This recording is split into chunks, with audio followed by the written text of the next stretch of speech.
Dia hanya akan berhenti kalau ada petir. Toke dong. Memang anak toke dia.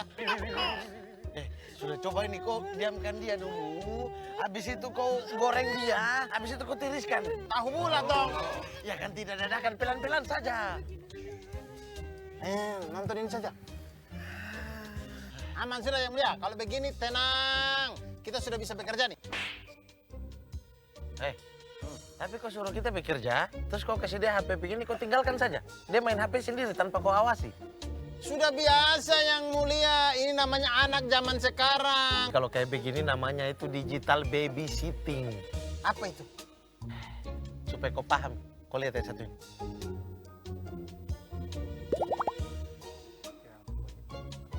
Lihat itu, karena nggak diawasi, anaknya malah main game yang isinya kekerasan.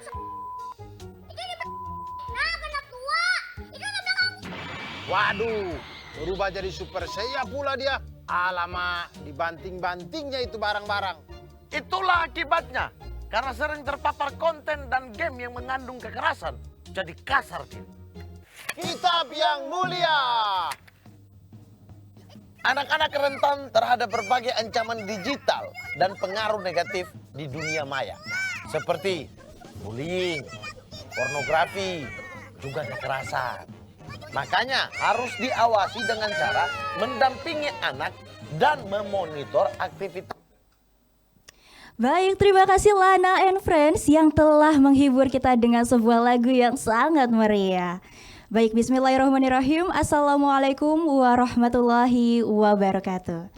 Selamat siang semuanya, salam sejahtera untuk kita semua. Shalom, Om Swastiastu, Namo Buddhaya, salam kebajikan, Rahayu. Saya ucapkan selamat datang kepada seluruh peserta dalam acara webinar Ngobrol Bareng Legislator dengan tema Stop Penipuan di Internet. Bersama saya Alivia Putri selaku Master of Ceremony pada hari ini, Senin 26 Februari 2024. Dan adapun penyelenggara acara kita pada hari ini, yaitu dari Direktorat Jenderal Aptika Kemenkominfo bekerjasama dengan Komisi 1 DPR RI. Luar biasa sekali peserta kita pada hari ini yang telah bergabung. Bagaimana kabarnya Bapak Ibu dan rekan-rekan semua? Sehat ya? Alhamdulillah, semoga semua selalu dalam keadaan sehat. Dan walaupun kita bertemu secara virtual saja, semoga tidak mengurangi semangat rekan-rekan semua dalam mengikuti acara webinar dari awal hingga akhir. Baik, sebelum itu saya izin menghimbau kepada seluruh peserta, bagi yang ID Zoom-nya belum sesuai, silakan bisa disesuaikan dari sekarang, sesuai dengan pendaftaran pada saat di awal. Kemudian selanjutnya seluruh peserta dihimbau untuk selalu mengaktifkan fitur kameranya atau on cam. Jadi silakan kepada Bapak Ibu yang kameranya masih belum diaktifkan bisa dinyalakan dari sekarang. Kemudian selanjutnya seluruh peserta wajib untuk standby Zoom dari awal hingga akhir karena nanti absensi akan dicek secara berkala oleh panitia. Dan yang terakhir, seluruh peserta wajib untuk mengisi link post-test maupun pre-test yang akan dibagikan di kolom Zoom oleh panitia. Baiklah seluruh peserta, agar acara webinar pada hari ini dapat berjalan dengan lancar, menerima banyak keberkahan dan juga banyak kebermanfaatan, marilah bersama-sama kita membaca doa terlebih dahulu. Berdoa menurut agama dan kepercayaan masing-masing. Berdoa dimulai.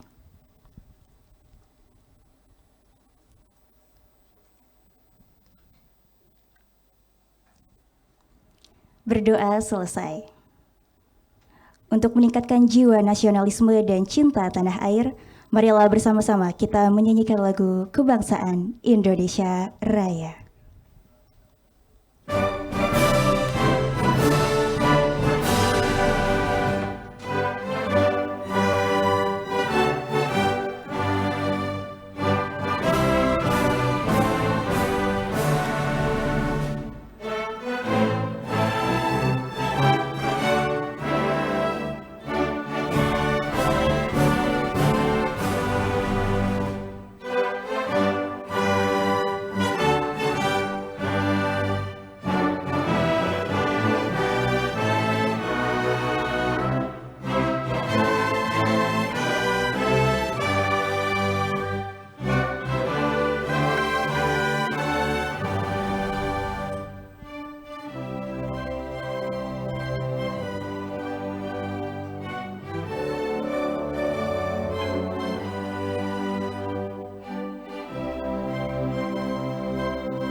Hiduplah tanahku, hiduplah negeriku, hiduplah Indonesia Raya.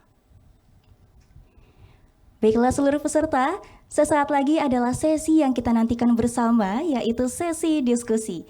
Sesi diskusi kita pada hari ini akan membahas tema mengenai stop penipuan di internet. Tentunya tema tersebut akan dipaparkan secara tuntas dan mendalam oleh para narasumber kita hari ini. Saya ucapkan salam hormat dan selamat datang kepada Bapak Dr. Abdul Khoris Al-Masyari selaku Wakil Ketua Komisi 1 DPR RI. Saya ucapkan salam hormat dan selamat datang juga kepada Bapak Samuel Abrijani Pangarepan BSC selaku Direktur Jenderal Aptika Kominfo. Saya ucapkan selamat datang juga kepada Bapak Muhammad Al-Husaini, Eskom, MM, selaku Business Analyst Specialist. Selamat siang Bapak Al-Husaini, apakah sudah bergabung bersama kami? Selamat siang, Assalamualaikum warahmatullahi wabarakatuh, sudah bergabung. Waalaikumsalam warahmatullahi wabarakatuh. Baik, terima kasih ya Bapak setelah berkenan hadir pada acara kita pada hari ini. Terima kasih. Selanjutnya narasumber kita yaitu ada Bapak Nasafi Pramunuha selaku Head of Marketing Strategic and Digital Lasnas Bakri Amanah. Selamat siang Bapak, apakah sudah terhubung? Baik, sepertinya masih dalam proses Bapak Nasafi untuk bergabung bersama kami. Baik, adapun diskusi kita pada hari ini nantinya akan dimoderatori oleh kakak moderator kita yang bernama Kak Syifa Nadira. Kalau begitu langsung saja kepada Kak Syifa, waktu sepenuhnya saya persilakan.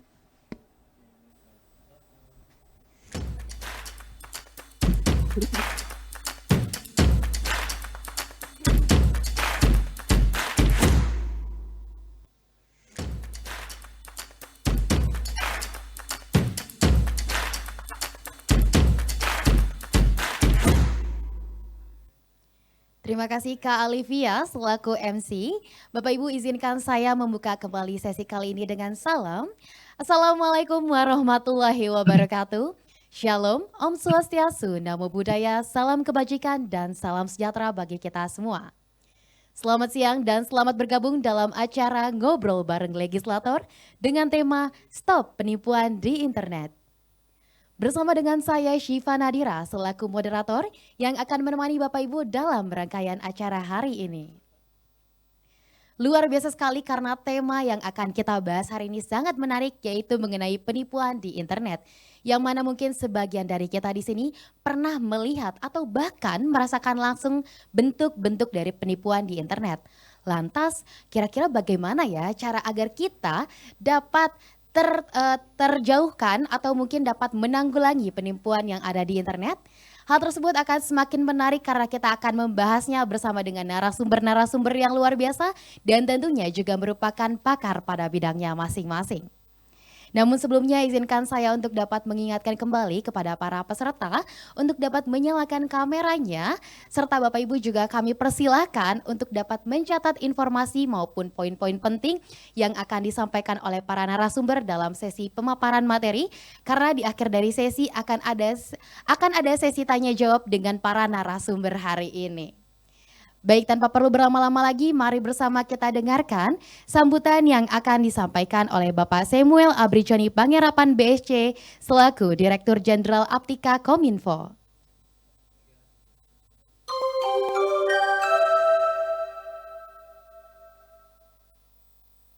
Assalamualaikum warahmatullahi wabarakatuh. Salam sejahtera, Om Swastiastu, Namo Buddhaya, salam kebajikan, Rahayu. Salam literasi digital untuk seluruh masyarakat Indonesia. Memasuki tahun baru 2024 ini, perwujudan Indonesia Digital Nation tetap menjadi salah satu prioritas utama kami guna mewujudkan Indonesia yang makin digital, makin maju. Oleh karena itu, Kementerian Kominfo melalui Direktorat Jenderal Aplikasi Informatika terus berkomitmen dalam menyelenggarakan berbagai inisiatif dan program peningkatan literasi digital guna mendukung upaya transformasi digital yang inklusif, memberdayakan, serta berkelanjutan. Upaya transformasi digital ini perlu terus kita lakukan untuk mendorong kemajuan perekonomian bangsa dan membuka berbagai peluang bagi masyarakat Indonesia mengingat perkembangan teknologi digital saat ini telah mengubah cara kita bekerja, cara kita berusaha, dan cara kita menjalani kehidupan kita sehari-hari. Atas dasar itulah yang kemudian mendorong kami untuk melakukan peningkatan kesadaran, pengetahuan, dan kecakapan digital yang ditujukan pada 3 sektor, yaitu masyarakat umum, pemerintahan, dan pendidikan melalui berbagai program literasi digital. Pada tahun 2024 ini, Kementerian Kominfo akan kembali menghadirkan literasi digital sebagai upaya perwujudan masyarakat Indonesia yang siap dan sigap menghadapi peluang serta tantangan transformasi digital melalui 4 pilar utama, yaitu kecakapan digital, keamanan digital, budaya digital, dan etika digital. Oleh karena itu, saya mengajak seluruh peserta untuk berperan aktif dalam kegiatan ini serta memanfaatkan kesempatan yang berharga ini dengan menyerap pengetahuan sebanyak-banyaknya. Selamat mengikuti kegiatan literasi digital dan mari bersama dalam mewujudkan ruang digital Indonesia yang aman dan produktif. Indonesia terkoneksi, makin digital, makin maju. Terima kasih, salam literasi digital. Wassalamualaikum warahmatullahi wabarakatuh. Om Santi Santi Om, Namo Buddhaya, salam kebajikan, Rahayu. Waalaikumsalam warahmatullahi wabarakatuh. Terima kasih kepada Bapak Samuel yang telah menyampaikan sambutannya, yang mana tentunya kata-kata tersebut menambahkan semangat bagi kita hari ini untuk dapat mengikuti rangkaian acara hari ini. Baik Bapak Ibu, selanjutnya kita akan mendengarkan pemaparan materi dari narasumber kita yang pertama, yaitu Bapak Muhammad Al-Husaini Eskom MM selaku Business Analyst Specialist. Namun sebelum itu izinkan saya untuk dapat menyapa terlebih dahulu narasumber kita. Selamat siang Pak Husaini. Selamat siang, Assalamualaikum warahmatullahi wabarakatuh. Mbak Sipa. Waalaikumsalam warahmatullahi wabarakatuh. Pak Husaini, bagaimana kabarnya nih hari ini? Sehat, Alhamdulillah. Semangat mengajar teman-teman. Amin, amin ya rabbal alamin. Terima kasih Pak sudah bergabung dengan kami hari ini. Baik Bapak Ibu, karena narasumber kita sudah hadir dan tentunya sudah sangat siap ya untuk dapat membagikan informasi hari ini, maka langsung saja kami persilakan kepada Bapak Muhammad Al-Husaini Eskom MM untuk dapat menyampaikan materinya. Terima kasih kepada teman-teman yang saya hormati. Assalamualaikum warahmatullahi wabarakatuh. Saya izin sharing screen dari saya, Mbak Siva. Oh baik, oke. Oke baik. Silakan. Jadi, oke saya mulai ya. Bismillahirrahmanirrahim. Judulnya adalah Cybercrime, Ancaman Nyata di Dunia Maya. Ya. Ini sedikit aja nama saya. Oke, next mungkin.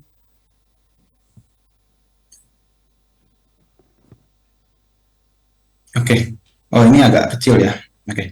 Terima kasih teman-teman yang saya hormati, yang saya banggakan. Mudah-mudahan hari ini dimudahkan semua urusannya dan diberikan keberkahan dan kelancaran dalam semua urusannya. Dan saya sangat apresiasi kepada teman-teman yang rela mengorbankan waktu untuk belajar, untuk menimba ilmu, untuk sharing, ya lebih kepada pengalaman-pengalaman yang mungkin dalam satu sisi saya lebih banyak di situ. Teman-teman dalam berbagai macam bidang tentunya di sini perlu mengetahui tentang cybercrime. Gitu ya. Saya sedikit menjelaskan profil saya sebelumnya. Saya sebelumnya backgroundnya adalah teknik informatika, lalu melanjutkan ke magister manajemen, lalu sekarang saat ini juga sedang melanjutkan program doktoral. Lalu setelah itu bergerak di profesional, ya, di perusahaan Indonesia, lalu sampai perusahaan asing, sempat juga bekerja di luar negeri, ada beberapa negara, gitu ya, dari mulai di bidang minyak, gitu ya, terakhir di Malaysia sebagai CEO, lalu saya kembali. Nah ini juga menarik, saya pernah juga masuk di Kominfo, jadi sebetulnya kalau mau dibilang saya mantan PNS juga. Jadi sempat masuk juga, lalu saya mendirikan startup sendiri, konsultan, dan akhirnya diminta banyak perusahaan untuk lokal maupun ada beberapa juga di luar negeri untuk meminta jasa konsultan saya. Di sini sebetulnya kalau sharing kepada teman-teman, apa yang saya lakukan adalah mengambil resiko. Apa yang teman-teman lakukan untuk belajar adalah juga mengambil resiko, gitu ya. Sesuatu yang tidak dipertaruhkan tidak layak dimenangkan. Artinya ketika kita mau memenangkan sesuatu yang besar, ya kita mesti mempertaruhkan sesuatu yang besar juga, gitu ya. Dan saya bangga pernah menjadi bagian dari Kominfo, gitu. Itu salah satu background saya mungkin sedikit, gitu ya. Terus sekarang juga membantu perusahaan maupun juga kemarin bantu politik juga. Saya sempat membantu politik, menjadi konsultan bisnis dan lain-lain, gitu ya. Dan salah satu narasumber di salah satu media rutin, gitu. Oke, mungkin itu pengalaman sedikit. Jadi kenapa saya ceritakan ini, nanti saya jelaskan ya, kenapa narasumber itu mesti menjelaskan backgroundnya. Kadang-kadang di skip ya bagian ini. Tapi menurut ilmu marketing itu penting, gitu ya. Jadi dan ini juga nanti ada keterkaitan dari scam, gitu ya, cyber. Nah, jadi menurut Richard Nisbet dan Timothy D. Wilson, ya, dua orang psikolog itu melakukan penelitian tentang kesalahan atribusi fundamental. Jadi orang itu akan mendengarkan sesuatu yang seseorang yang dia sukai, gitu ya.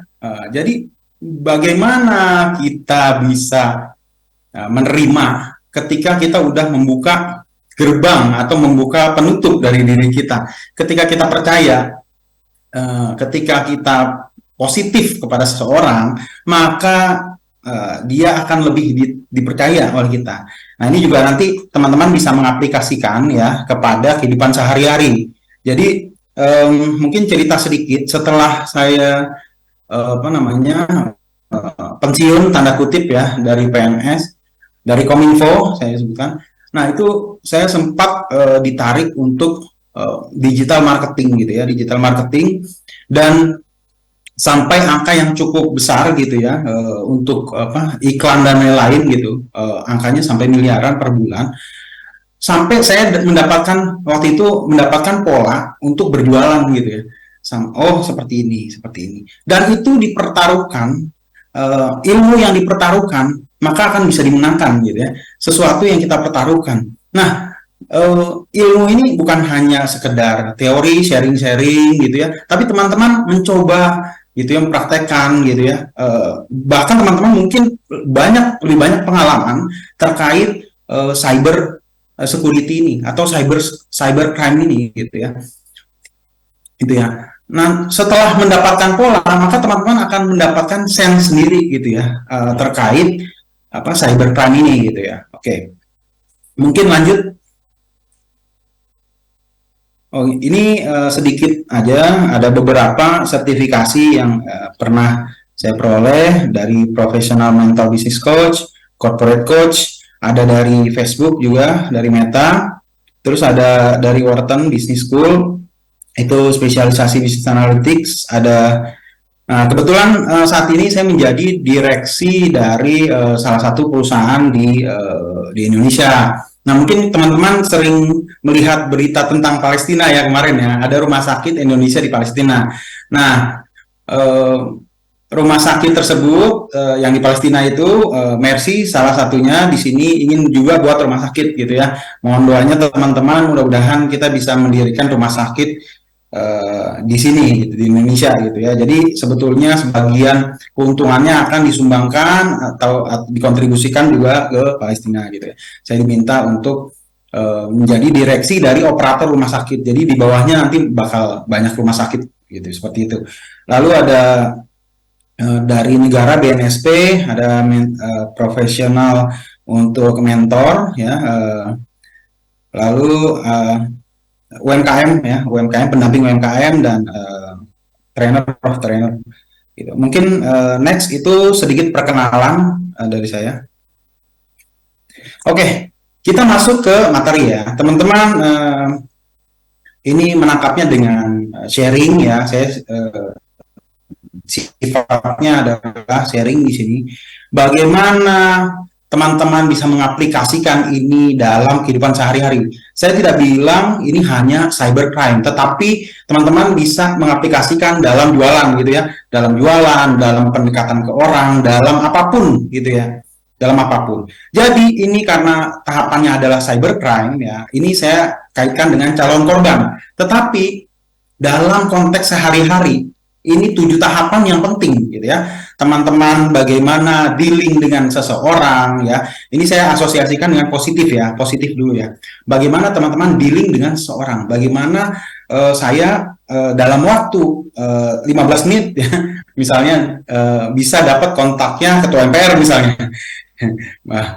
Ketua MPR dan dia hubungin saya. Nah, itu ada tahapannya, ada namanya teknik pitching ya, teman-teman. Mohon izin yang senior ya di sini.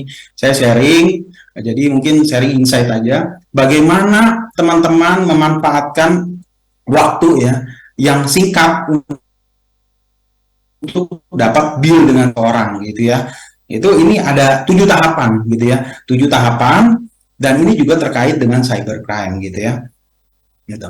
Dan bagaimana ini sudah saya praktekkan berkali-kali sering ya. Mungkin saya berkenalan dengan orang penting dalam waktu singkat ya, dan itu bisa dapat kontaknya dan dia hubungin saya langsung gitu ya. Bagaimana caranya gitu ya? Nanti mungkin di sesi tanya jawab juga boleh. Jadi mungkin ini ya, dari saya sharing salah satu kisah saya ketika ditugaskan waktu itu di konsultan di South Africa. Mungkin teman-teman dulu sempat ada Piala Dunia di Afrika Selatan ya. Saya sharing ya. Jadi negara di Afrika Selatan itu waktu itu ya cukup menurut saya cukup jadi negara kedua Eropa. Jadi orang-orang Eropa yang tanda kutip kelas 2 gitu ya di sana gitu ya. Dan waktu itu saya ada tugas perusahaan kalau teman-teman tahu mungkin Freeport ya, jadi sempat ditugaskan ke sana gitu ya. Dan ini ada kisah yang menarik ketika saya turun dari taksi gitu ya. Saya naik taksi, ini bagaimana driver ini cukup kasar gitu ya. Jadi dari bahasanya dan lain-lain itu cukup kasar. Saya berpikir bagaimana cara menarik orang ini. Teman-teman bisa memahami dari ini, bisa tahu nih kaitannya apa.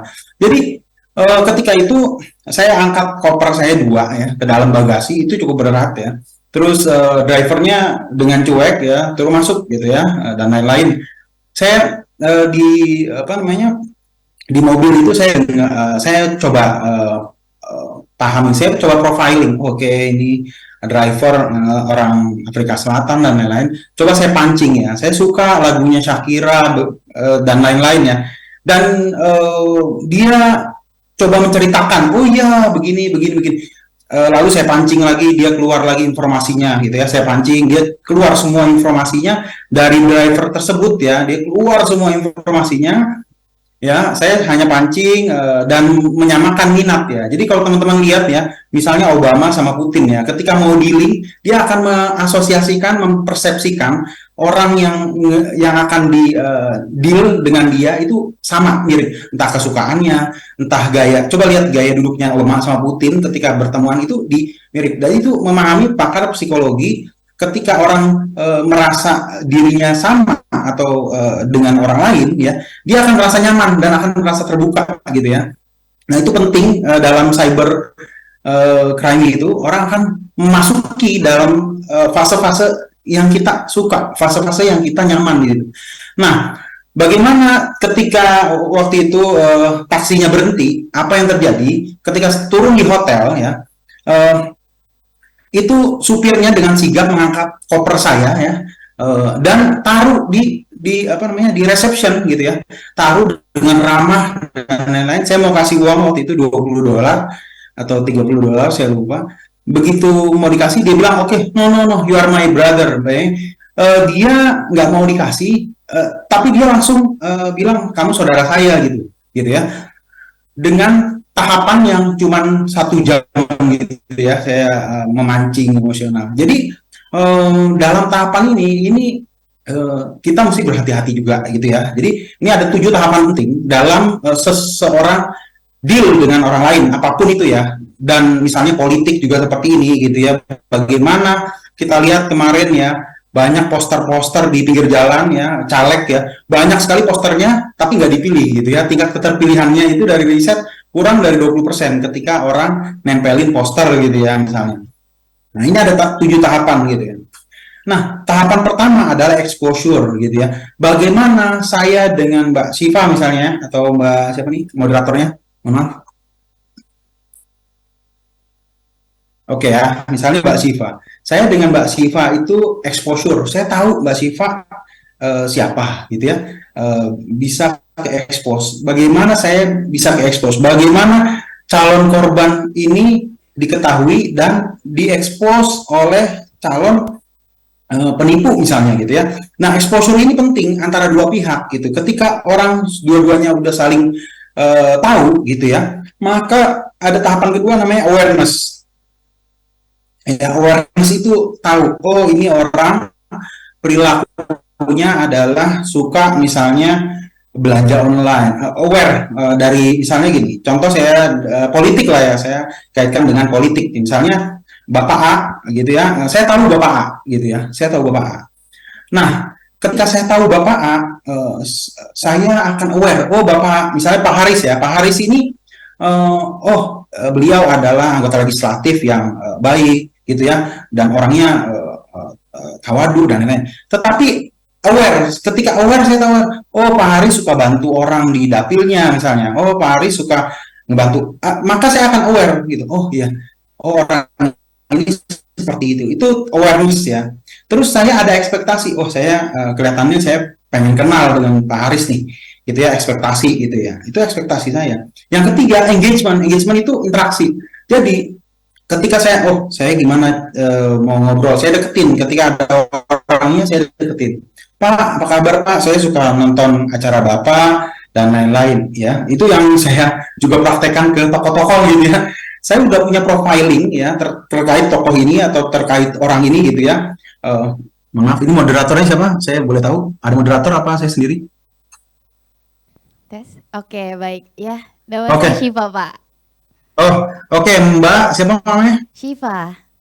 Oh iya, Mbak Siva, betul ya. Oke, balik. Saya mau jelaskan lagi ke slide Mbak Siva ya. Jadi ketika ada engagement ya, saya tahu Pak Haris misalnya, saya langsung komunikasi dengan Pak Haris. Saya pengen engage dengan dia, saya pengen komunikasi, interaksi dengan dia. Pak Haris, apa kabar? Saya tahu Bapak dari kegiatan sosial, bla bla bla bla. Ya. Lalu setelah engage ya, itu ada tahapan namanya preference. Wah, saya kayaknya nih cocok nih dengan beliau gitu ya, dengan sikap beliau ramah dan lain-lain. Banyak ya kandidat ketika ditempelnya baik segala macam, begitu interaksi orang nggak experience. Makanya artis-artis itu benar-benar gimana caranya eye catching gitu, bagaimana ramah kepada orang lain. Coba misalnya ada artis nggak ramah gitu ya, langsung diviralin, langsung segala macam. Jadi sebetulnya artis-artis itu misalnya orang yang terkenal publik apa namanya orang-orang yang secara publik diketahui banyak orang, itu mesti menjaga antara kehidupan private dan kehidupan sosialnya gitu ya. Itu juga menjadi salah satu yang penting gitu ya. Ketika orang disukai setelah melakukan engagement, dia akan preference tahapan kelima. Oh, saya kayaknya cocok nih kalau beliau mau nawarin apapun, saya mau lah kayaknya gitu ya. Itu namanya preference atau saya ada kesukaan tertentu gitu ya. Misalnya ada dua orang yang sama ya. Jadi gini, kalau saya pahami dari fenomena pemilu kemarin ya. Jadi ada kandidat-kandidat yang dia memang betul-betul menjaga daerahnya gitu, menjaga anggota-anggotanya sampai dia betul-betul engage dengan anggotanya gitu. Dan itu dibangun dengan cukup lama gitu. Apapun itu ya, ini contoh aja di bidang politik ya. Jadi ketika ada dua orang, yang satu saya lebih kenal, saya lebih nyaman dan lain-lain, saya lebih memilih itu gitu ya. Apapun itu. Nah, termasuk juga dalam hal online, barang dan lain-lain. Makanya penipuan ini itu banyak juga dilakukan oleh orang-orang dekat gitu ya. Jadi kalau dalam marketing itu ada 3 tahapan ya. Itu dari mulai cold ya, warm dan hot. Nah, dingin, hangat dan hot, panas ya. Ketika saya baru kenal misalnya dengan Mbak Siva atau Pak Haris, ini masih cold market. Oh, ini orang anggota dewan yang baik, yang banyak peduli gitu ya, dan lain-lain. Oh, Mbak Siva ini moderator yang luar biasa gitu ya, membawa acaranya. Itu masih dalam cold market. Ketika saya ada interaksi dengan Mbak Siva misalnya, dengan Pak Haris gitu ya, dengan siapa lagi nih, Pak Fakih misalnya, Pak Aditya, saya akan tahu, oh ini orang baik gitu ya, ini orang ada engagement, ada interaksi gitu ya. Nah, itu dari cold market ya, dari tahapan market yang dingin menjadi tahapan yang hangat gitu ya, hangat atau warm market ya, warm market itu. Dan saya misalnya interaksi dengan Pak Aditya. Pak Aditya, saya ada barang nih, mobil saya misalnya nggak dipakai gini-gini, Pak Aditya mau bayar nggak? Atau nggak Pak Aditya menjual barang saya langsung percaya, oke, Pak Aditya saya transfer dan beliau nganterin gitu ya. Apalagi misalnya saya nggak ada saya nggak ada DP, dia langsung nganterin mobilnya gitu ya. Wah, dia percaya sama saya. Jadi banyak orang-orang penipuan itu awalnya adalah dia percaya sama kita, dia ngasih. Jadi misalnya kita invest 1 dikasih 2, invest 2 dikasih 4. Jadi otak manusia ya, 85% memilih itu bukan karena rasional, tapi karena emosi. Jadi emosi pengen kaya cepet, emosi pengen dapat keuntungan yang besar, emosi pengen sesuatu yang lebih besar dengan waktu yang cepat ya. Jadi mungkin kalau kita nonton film-film sinetron ya, misalnya zaman dulu itu baru bangun tidur udah cakep, udah cantik gitu ya, dia bawa kemana-mana. Terus ya banyak film-film yang hayalan gitu ya. Kadang-kadang ngomong dalam hati gitu dan saut-sautan gitu ya. Kalau lihat film Indonesia tuh cukup unik lah gitu ya. Nah, jadi banyak interaksi atau penipuan itu dimulai dari interaksi sampai korbannya itu terbawa emosi, oke? Interaksi sampai membawa ke emosi, ya, emosional ya. Nah, ketika preference udah masuk, maka ada komitmen gitu, komitmen. Ketika misalnya saya sama Mbak Siva ada interaksi, Pak Hussein, saya ada barang gini-gini, oke. Saya udah interaksi sama Mbak Siva juga baik gitu ya, berbuat baik segala macam. Udah itu saya transfer, beliau antar barang ya. Saya transaksi lebih besar, beliau antar lagi. Saya transaksi lebih besar, beliau antar lagi. Dan banyak penipuan ya itu terjadi pada angka-angka yang fantastis gitu ya. Ada relasi saya di Jawa Tengah ya, Jepara ya. Itu juga gitu.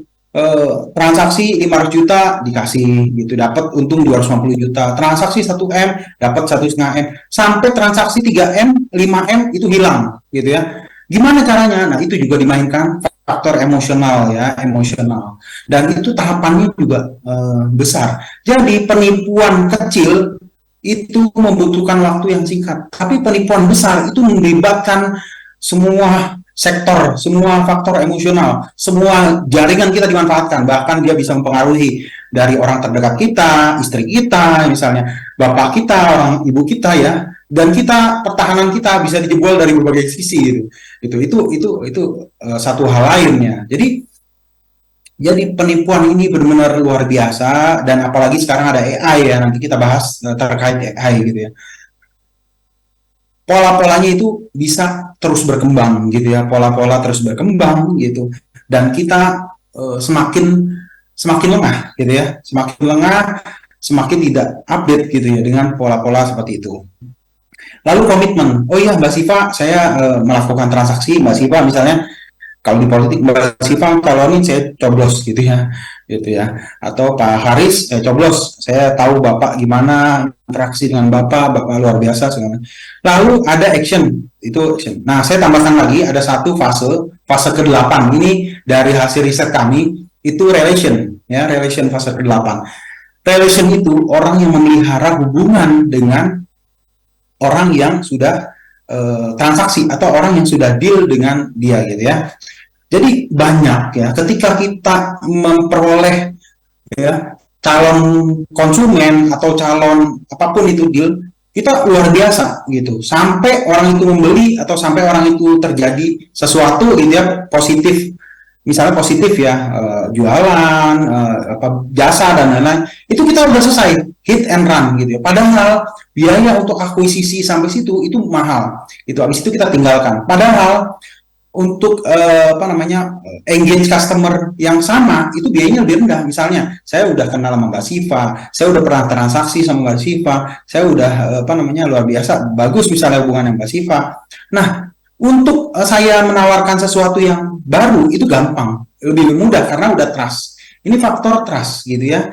Jadi kita juga untuk transaksi dan lain-lain itu perlu referensi. Transaksi perlu referensi dan rekomendasi gitu ya, trust penting gitu ya. Itu namanya dibutuhkan relasi. Jadi relasi itu penting dan kita menjaga relasi ke semua orang yang baik gitu ya. Jadi saya diminta bantuan kemarin, banyak tuh relasi saya yang kena hack handphonenya dan lain-lain. Ini kenapa? Karena pertama faktor keamanannya. Nanti kita bahas ya. Ini kita bahas konsepnya dulu. Orang yang sudah ngehack ya, nomornya sekarang enggak, bro.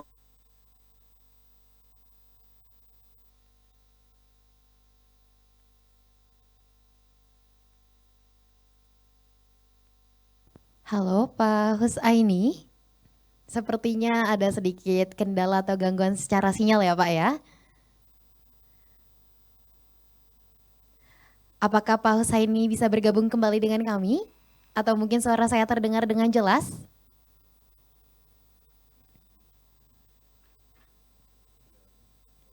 Oke, baik Bapak Ibu, sepertinya kita sedikit terkendala dengan kondisi jaringan oleh narasumber ya. Namun mungkin sedikit tadi kita bisa simak bersama apa yang telah disampaikan oleh Pak Husaini, sangat menarik ya Bapak Ibu ya. Ternyata banyak sekali bentuk-bentuk penipuan, dan di mana dalam bentuk-bentuk penipuan tersebut kita juga harus bisa melibatkan emosi kita dengan kritis. Jangan sampai nih kita terjebak seperti apa yang tadi disampaikan oleh Pak Husaini ya. Terjebak dengan emosi yang disampaikan sehingga kita memberikan informasi pribadi tentang diri kita, dan tentunya tadi juga kita banyak nih mendapatkan cara-cara. Oke, Ya, baik. mohon maaf. Oke, mohon maaf. Saya ini tadi ada terganggu sedikit. Saya selesaikan sedikit lagi mungkin Baik. slide saya. Tidak masalah Pak, sudah Oke. bisa bergabung kembali. Oke, luar biasa. Oke, Silakan lanjutkan. dilanjutkan kembali ya Pak. Oke, next.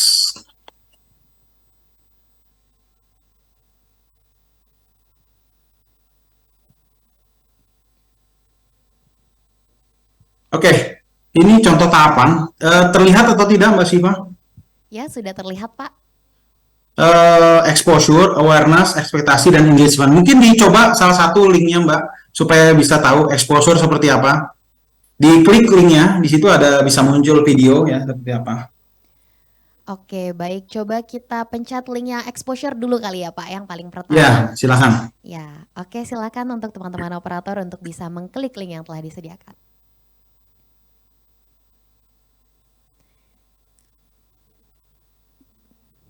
Bagaimana teman-teman, apakah bisa terbuka? Oke, sepertinya masih belum bisa terbuka nih Pak. Oke, Mungkin coba sedikit dulu dicoba salah satu linknya yang lain Oke. mungkin.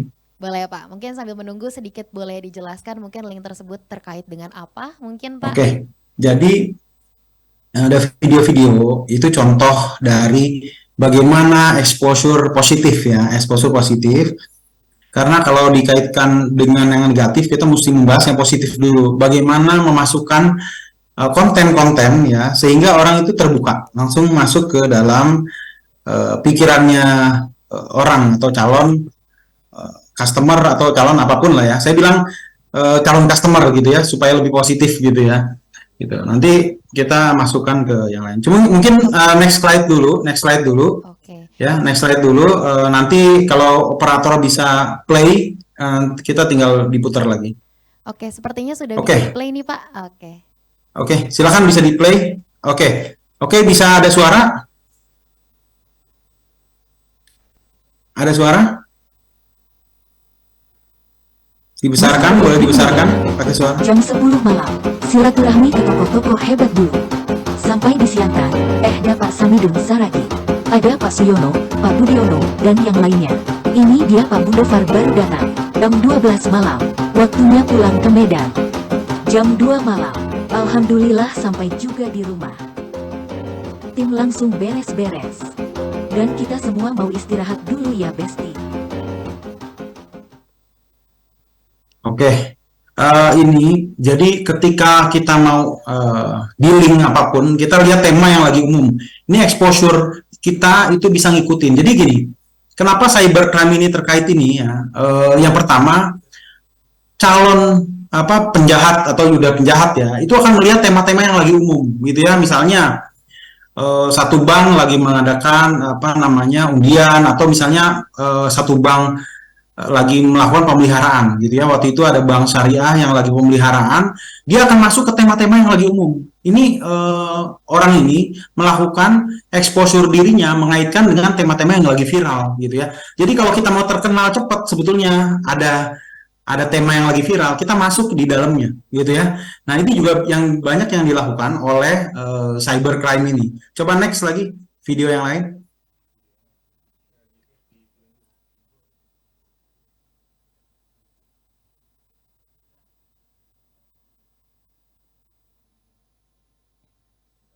Ini saya contoh-contoh positif ya, saya sebutkan ya. Nanti teman-teman bisa asosiasikan ke yang lain gitu. Oke, mungkin kalau nggak bisa di-play 1-2 video mungkin terakhir sebelum masuk materi yang lain. Oke, coba di-play. Bukanlah untuk keren-kerenan.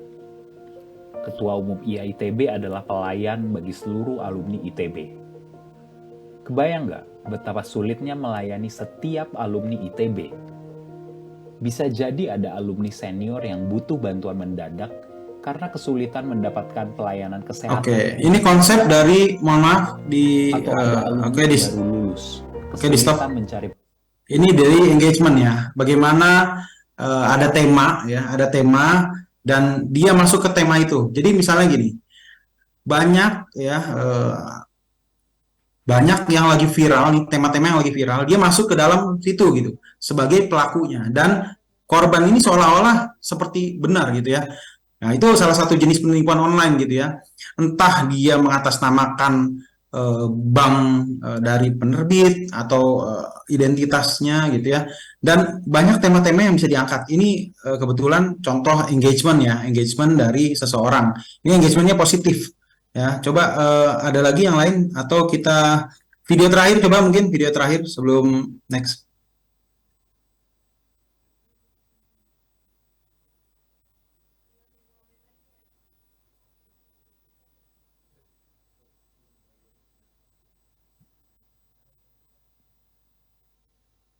Kalau saya menghadap ke depan gini, saya lurus ke depan, rata-rata air ngelihat ke depan, berat beban leher saya, kalau berat badan saya itu 75 kilo, berat beban leher saya itu 5 kilo.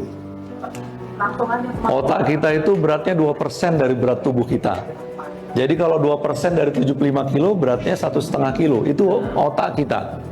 Tulang tengkorak, cairan otak, darah yang mengalir di dalam pembuluh darah di otak, total sama otot, rambut, dan sebagainya, total 5 kilo.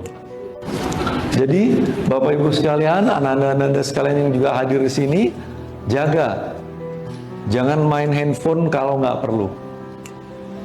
Jadi hanya mainkan pada saat perlu. Dan ibu-ibu, jangan racunin anaknya pakai handphone.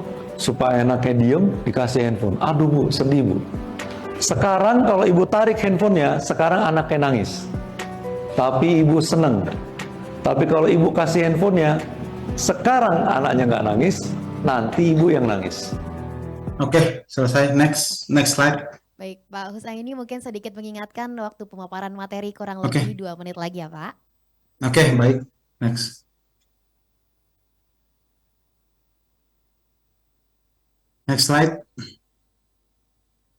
Oke, ini phishing ya, mengirim email yang tampak berasal dari sumber yang terpercaya ya. Malware itu dia masukkan ke dalam lampiran atau tautan yang terinfeksi. Nah, lalu scam ya. Nah, ini menipu korban ya, memberikan informasi pribadi ya. Lalu modus lain, banyak sekali modus ya. Sekarang apalagi ada artificial intelligence ya, banyak orang-orang yang penting itu dijadikan seolah-olah mereka berbicara seperti itu gitu ya.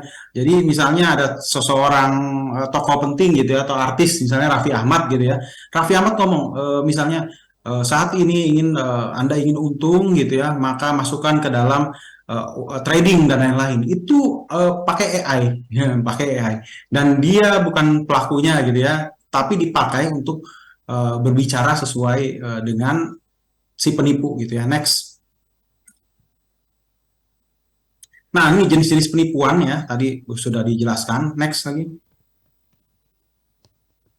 Nah, jadi banyak itu penipuan berkedok hadiah ya, berkedok hadiah ya, berkedok penipuan. Jadi manusia itu suka ketika diberi hadiah, dan penipuan terhadap wanita itu berbeda kepada pria. Ini beda sekali cara menipunya, karena wanita itu lebih diutamakan emosionalnya. Nah, itu kalau pria itu dimasukkan ke logikanya. Jadi itu penipuan itu juga memahami customer analysis gitu ya. Kalau saya lihat ini pola-pola perilaku penipuan itu juga sekarang belajar ya, belajar expert gitu. Bahkan ada penipu expert, dia tahu nih apa dia analisis gitu ya. Oh, yang calon korban kita ini wanita umur sekian. Oh, dia masuk, apalagi misalnya dia taruh di mobilnya gitu ya, nama siapa, nama anaknya siapa. Itu bahaya gitu ya. Social engineering itu bahaya. Social engineering itu memahami perilaku dari calon korban gitu ya. Dia tahu namanya, dia tahu, itu banyak kejadian gitu ya.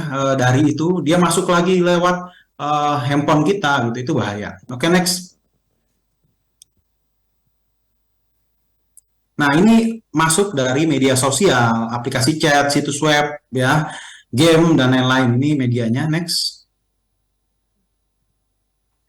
Nah, ini cara identifikasi. Jadi teman-teman sekalian gitu ya, bagaimana cara mengatasi, memproteksi penipuan ini ya. Misalnya saya ngambil contoh yang paling gampang ya, handphone ya. Handphone teman-teman untuk transaksi keuangan itu dibedakan kalau bisa dengan handphone yang biasa gitu ya. Karena handphone adalah gateway semua penipuan itu dari handphone kita.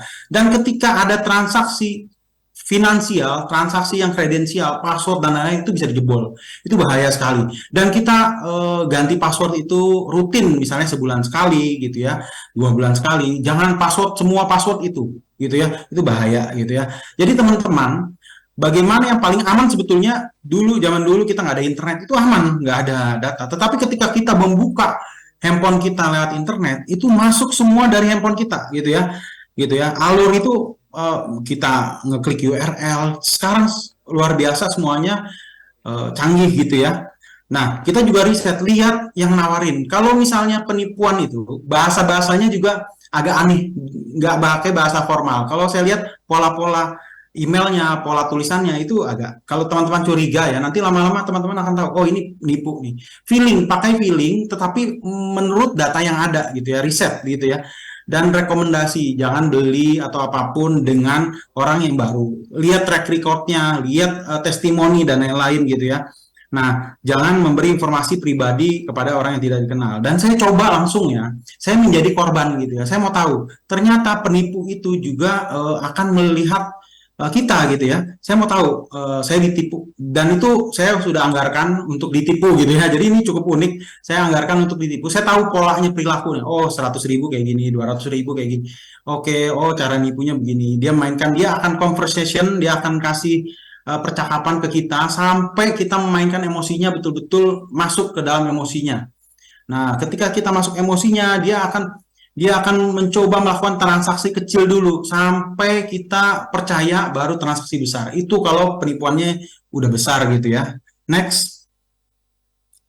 Jangan percaya dengan hal-hal yang tidak masuk akal. Misalnya ini harganya 1.000.000, kok jadi 500.000? Dibilang, oh ini nggak pakai pajak dan lain-lain, nggak masuk akal. Gimana caranya pajak itu bisa berkurang setengah gitu? Itu Teman-teman tetap gunakan akal sehat gitu ya, jangan lihat sesuatu, oh saya dapat untung cepat. Nah, emang yang prinsipnya manusia tuh yang dipakai otak reptil untuk memutuskan sesuatu. Jadi teman-teman tetap ya, ini melindungi dari identitas pencurian, ya, data informasi, penyalahgunaan, keamanan online. Mungkin 5 menit lagi sedikit ya. Next. Nah, ini cara meningkatkan keamanan pribadi ya. Selalu waspada, terus password kita ganti terus, verifikasi 2 langkah. Jadi semua device kita kalau bisa ada verifikasi 2 langkah. Misalnya WhatsApp ya, email itu kita ganti ya, verifikasi 2 langkah ya. ATM juga kita ganti passwordnya. Jangan ATM itu kita pinjemin dan lain-lain gitu ya. Itu penting sekali gitu ya. Perangkat laptop ya, laptop juga penting, jangan naruh password di laptop ya, mendingan ditulis gitu ya. Dan ketika passwordnya susah itu teman-teman sebetulnya hanya copy paste, jangan ditulis gitu ya. Itu salah satu trik aja. Next. Oke, ini tip membuat password yang kuat, nanti mungkin saya share aja ini. Next. Oke. Jadi pengguna internet yang cerdas, melindungi bahaya online, berkomunikasi secara bertanggung jawab ya, menjadi pengguna yang cerdas. Jadi teman-teman tahu dengan siapa kita berkomunikasi, apakah kita mau share informasi, hati-hati sekali ya, banyak jasa pelayanan barang dan jasa ujung-ujungnya adalah penipu ya. Jadi mereka menawarkan secara gratis ya, ujung-ujungnya data kita diambil, kita diperas, itu banyak sekali ya, kita diperas dan lain-lain gitu ya. Jadi perhatikan dengan siapa kita berkomunikasi lewat internet, dan perhatikan anak kita, istri kita juga bahaya. Dengan kondisi yang saat ini itu harus dalam pengawasan gitu ya. Kita harus punya kontrol gitu ya, mana yang boleh, mana yang enggak gitu ya, karena sesuatu itu muncul dari kebiasaan gitu ya. Next. Nah, ini kasus penipuan. Next. Oke, ini yang sering terjadi, pinjaman online ya. Dari riset terbaru, yang banyak terjadi pinjaman online adalah guru. Nah, ini juga miris ya. Jadi kebutuhan sehingga dia bisa pinjaman online ini ya terjerat gitu ya. Investasi ilegal dan lain-lain ini. Oke, next. Oke, next. Oke. Cukup, saya kira. Terima kasih teman-teman. Silahkan dilanjut, Mas Siva. Nanti kita diskusi. Baik, terima kasih Pak Husaini atas pemaparan materinya yang sangat menarik ya Pak ya. Kalau kata anak muda sekarang ini isinya daging semua nih Pak ya. Wah, luar biasa sekali. Tentunya nanti kalau peserta ada yang ingin bertanya terkait apa yang tadi telah disampaikan, boleh banget ya dituliskan pertanyaannya di kolom chat Zoom terlebih dahulu. Nantinya panitia akan mempersilahkan peserta untuk dapat bertanya langsung dengan para narasumber. Baik, terima kasih Pak Husaini terkait dengan materi yang tadi telah disampaikan. Bapak Ibu, sebelum kita masuk ke narasumber selanjutnya, mari bersama kita dengarkan sambutan sekaligus pemantik dari Bapak Dr. Abdul Haris Almasyari selaku Wakil Ketua Komisi 1 DPR RI. Sebelum itu izinkan saya untuk dapat menyapa terlebih dahulu Bapak Dr. Abdul Haris Almasyari. Selamat siang. Selamat siang, Assalamualaikum. Waalaikumsalam warahmatullahi wabarakatuh. Waalaikumsalam Bagaimana Pak warahmatullahi kabarnya wabarakatuh. hari ini? Baik, sehat, Alhamdulillah. Alhamdulillah, semoga selalu sehat ya Pak ya. Baik Bapak Ibu, tanpa perlu berlama-lama lagi, mari bersama kita dengarkan sambutan serta materi pemantik yang akan disampaikan oleh Bapak Dr. Abdul Haris Almasyari. Kepada Bapak Haris, kami persilahkan. Bismillahirrahmanirrahim. Assalamualaikum warahmatullahi wabarakatuh. Selamat siang, salam sejahtera untuk kita semuanya. Yang saya hormati Pak Semi, Dirjen Aptika, kemudian para narasumber yang tadi sebagian sudah menyampaikan materinya. Kemudian ada Pak Muhammad Husaini, kemudian Pak Nasofi Pramunuha, dan tentunya yang saya banggakan seluruh peserta ngobrol bareng legislator pada kesempatan siang hari ini. Bersyukur pada Allah karena dipertemukan dalam tautan yang insya Allah akan bermanfaat untuk kita semuanya.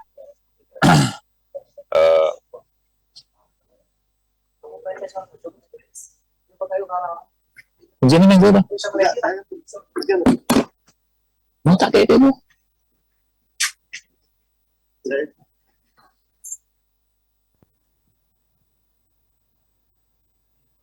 Oke.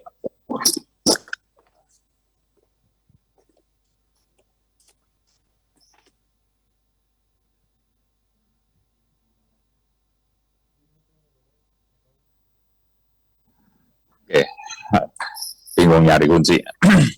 Oke, tema siang hari ini, stop penipuan di internet. Saya kira ini tema yang harus diketahui dan harus dilaksanakan oleh semua orang. Agar jangan sampai kita menjadi orang yang tertipu atau kemudian secara tidak sadar menjadi rantai dari penipuan. Karena kita nggak sadar. Ya, misalnya kita ngirimkan link sesuatu karena kita tertarik, kok yang tertarik, nggak dibaca, nggak dikirimkan ke orang lain. Gitu.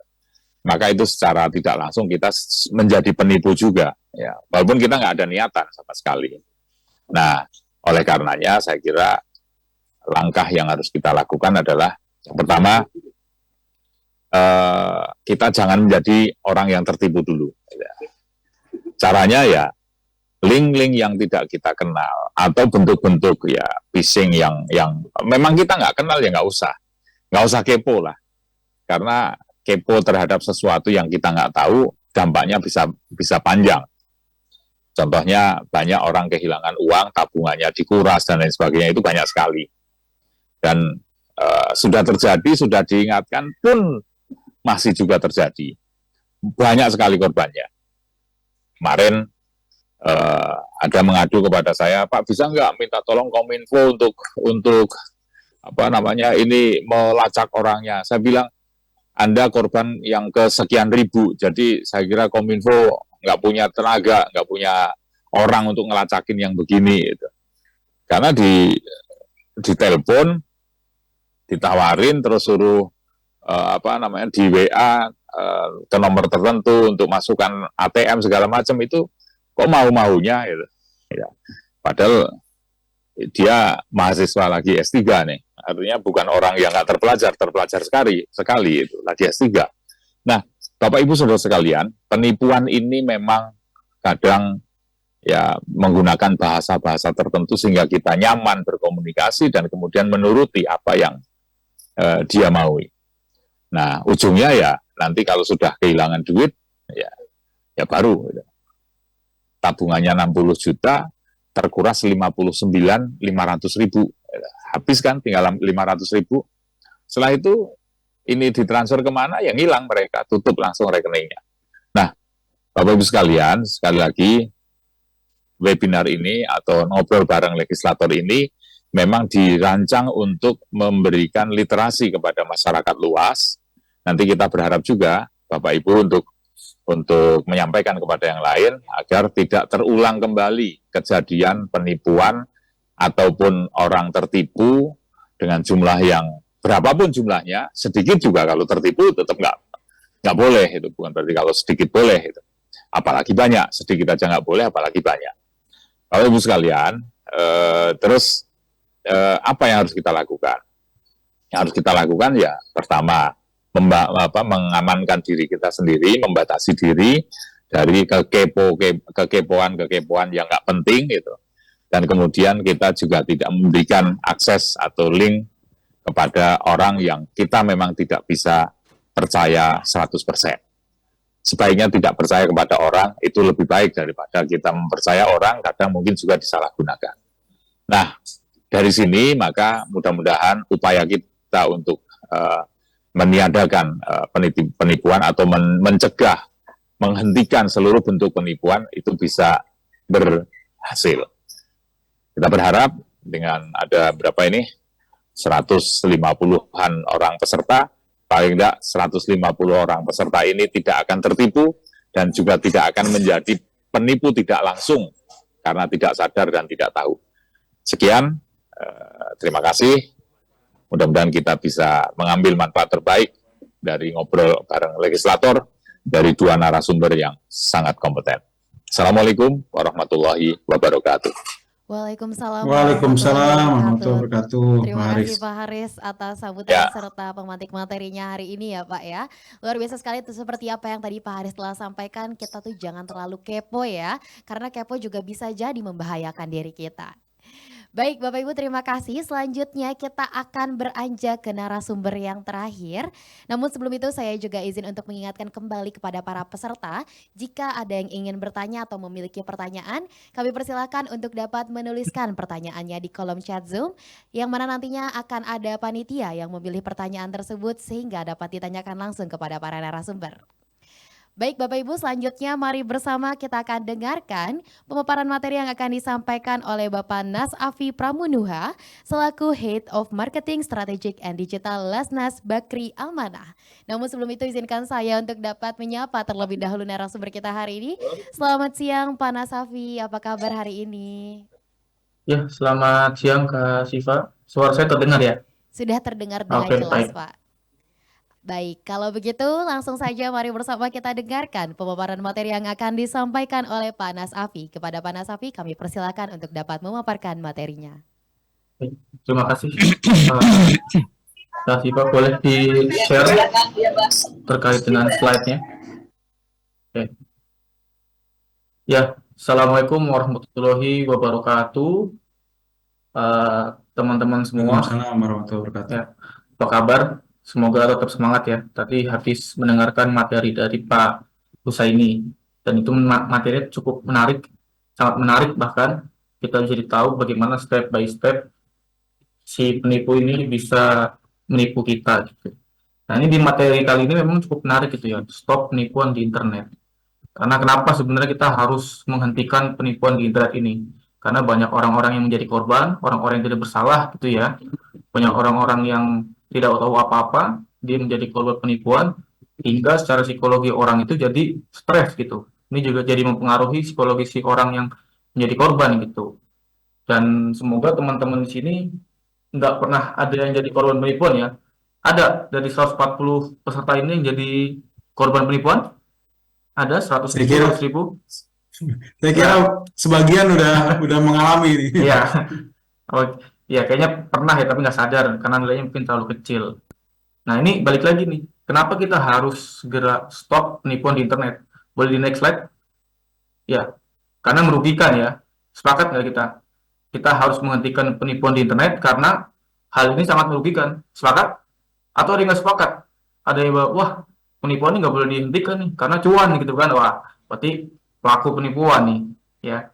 Jadi memang penipuan di internet harus segera kita hentikan karena ini sangat merugikan ya. Balik lagi ke orang-orang yang memang menjadi korban. Apalagi orang-orang yang memang katanya menengah ke bawah gitu. Dia sudah uangnya pas-pasan, dia menjadi korban penipuan sehingga secara psikologis dia akan jadi stres gitu. Jadi bisa berdampak ke hal-hal yang lainnya. Itu boleh di next slide lagi. Oke. Jadi sebelum mulai masukin materi inti, perkenalkan nama saya Nas Afi Pramunuha ya. Saya sebagai digital enthusiast dengan kurang lebih 8 tahun lebih pengalaman bekerja di marketing and digital team. Dan saya juga pernah bekerja sebagai di startup ya, Ruang Guru. Mungkin teman-teman sini udah familiar dengan startup Ruang Guru. Lalu juga pernah di marketplace penyedia jasa yang dinamakan Cari Jasa. Jadi itu marketplace yang teman-teman ingin cari jasa, di situ ada jasa semuanya gitu. Lalu saya juga pernah di Opera Browser, ya pernah dengar Opera Browser? Kalau teman-teman pakai Google Chrome, ini ada Opera Browser, Opera Mini kalau di handphone. Ya saya pernah di situ juga di perusahaan startup di luar negeri ya. Lalu sekarang sebagai Head of Marketing and Strategy Digital di NGO Filantropi Lasnas Bakri Amanah. Jadi memang dari pengalaman 8 tahun ini banyak sekali insight-insight yang bisa diterima gitu ya. Apalagi terkait penipuan nih. Bahkan saya sendiri pun pernah jadi salah satu korbannya gitu.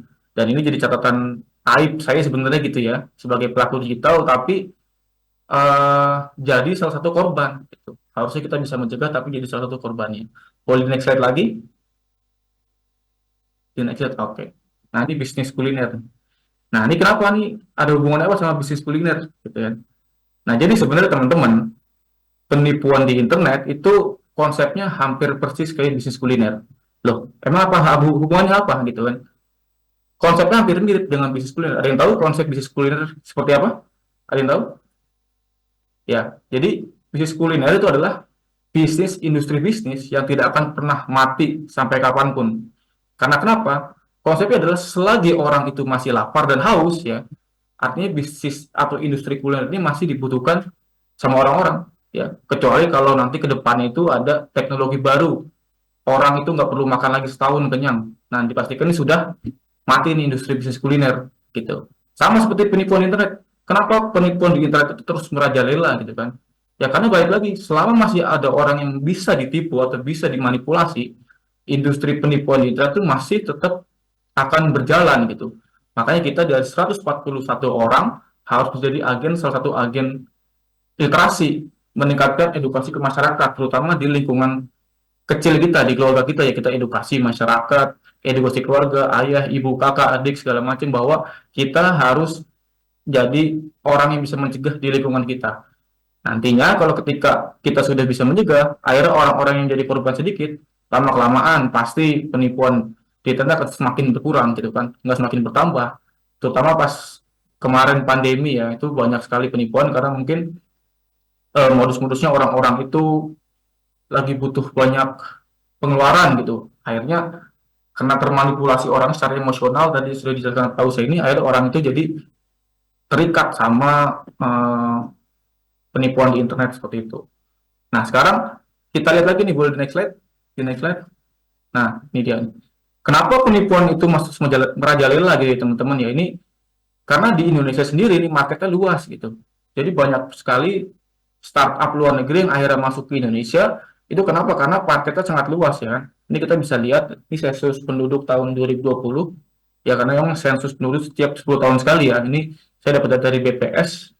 Ini bahwa sekarang rata-rata masyarakat Indonesia itu ada di generasi milenial, ya, sekitar 25%. Generasi milenial generasi Z, 26% generasi Z, generasi milenial 25%, dan Gen X itu 20,9%. Nah, ini teman-teman ada di generasi mana nih? Gitu kan. Ada yang paham kan? Pre-boomer, boomer, generasi X sampai post Gen Z, gitu. Nah, ini kita ada di mayoritas masyarakat Indonesia itu ada di Gen X, milenial, dan Gen Z, gitu ya. Jadi ini saya ulas sedikit bahwa pre-boomer itu adalah masyarakat yang lahir di atas tahun 1945. Itu makanya di sini populasinya sedikit, ya. Lalu boomer itu adalah masyarakat yang lahir di antara 1945 sampai 1965, gitu. Lalu Gen X dari 1965 sampai tahun 1980, ya. Lalu milenial itu dari 1980 sampai tahun 1999. Lalu ada Gen Z dari 1999 sampai 2013. Nah, post Gen Z 2013 ke atas, gitu. Nah, ini teman-teman masuknya di generasi mana? Nanti kita lihat generasi mana yang paling sering banyak jadi korban penipuan nih. Boleh di next slide lagi? Ah, ini dia. Ternyata milenial adalah generasi yang paling sering dirampok di internet. Ini menurut FTC, ya, Federal Trade Commission di US, gitu kan. Ini data saya juga dapatnya dari berita ini, risetnya dari US, gitu, bahwa di Amerika sana itu paling banyak jadi korban penipuan adalah generasi milenial yang range usianya itu antara 30 sampai 39 tahun. Nah, ini faktanya memang seperti itu, ya. Kenapa sih sebenarnya generasi milenial ini jadi generasi yang paling banyak dirampok internet atau sering jadi korban penipuan, gitu kan. Dan ini bisa dimaklumi karena, ya, kalau teman-teman yang ada di range Gen Z atau post Gen Z itu nggak mengalami yang namanya transisi teknologi, gitu ya. Kalau generasi milenial itu salah satu generasi yang hidupnya itu masa transisi dari masa jadul, ya, istilahnya masa jadul ke masa modern. Mungkin kalau orang-orang milenial dulu pernah ngerasain yang pakai namanya pager, gitu ya. Terus ada juga pernah wartel, atau juga ada apa namanya telepon koin, gitu kan. Terus transisi jadi sekarang Android. Nah, mungkin itu tuh ada salah satu pihak, gitu ya, yang mungkin cukup sulit untuk menangkap perkembangan teknologi tersebut. Akhirnya milenial lah yang paling sering dirampok di internet atau jadi penipuan di internet. Masuk akal, ya, ini datanya. Karena mungkin kalau misalkan teman-teman ini ada yang post Gen Z 2013 ke atas misalkan, itu udah pasti sejak lahir dia udah kenal namanya sosmed sejak lahir. Udah dibikin sosmed kan sama orang tuanya biasanya, akun sosmed. Atau Gen Z tahun 1999 ya itu mungkin dia ketika sudah besar dia sudah kenal namanya internet gitu kan. Beda sama orang-orang yang di generasi milenial, dia hidupnya awalnya tidak kenal teknologi secara aman ya, tadi disampaikan Pak Usaini, kalau zaman dulu aman, nggak ada jaringan internet, itu bisa salah satu zaman yang sangat aman, tidak ada penipuan internet. Ketika sekarang sudah masuk di era teknologi, ya penipuan semakin banyak gitu. Nah, ini boleh di next slide lagi. Nah, ini ada juga data dari Indonesia Baik. Ya, data dari Indonesia Baik itu adalah 91,2% masyarakat itu tertipu dengan modus yang berkedok hadiah. Gitu. Nah, teman-teman sini ada yang pernah nggak dapat pesan ataupun WhatsApp atau email yang berkedok hadiah? Ada yang pernah? Ya, jadi memang ini data 91,2% masyarakat itu tertipunya karena kedok hadiah. Bahkan ini juga dari katadata.id ya. Kominfo sendiri mencatat ada 1.730 konten penipuan online sejak Agustus 2018 sampai 2023. Dan kerugian akibat penipuan online ini mencapai 18,7 triliun antara waktu 2017 sampai 2021. Artinya ini nilainya kan sangat besar gitu ya. Teman-teman 100.000 misalkan ketipu, kalau jangan 100.000 ya 1.000 aja misalkan teman-teman secara nggak sadar tertipu.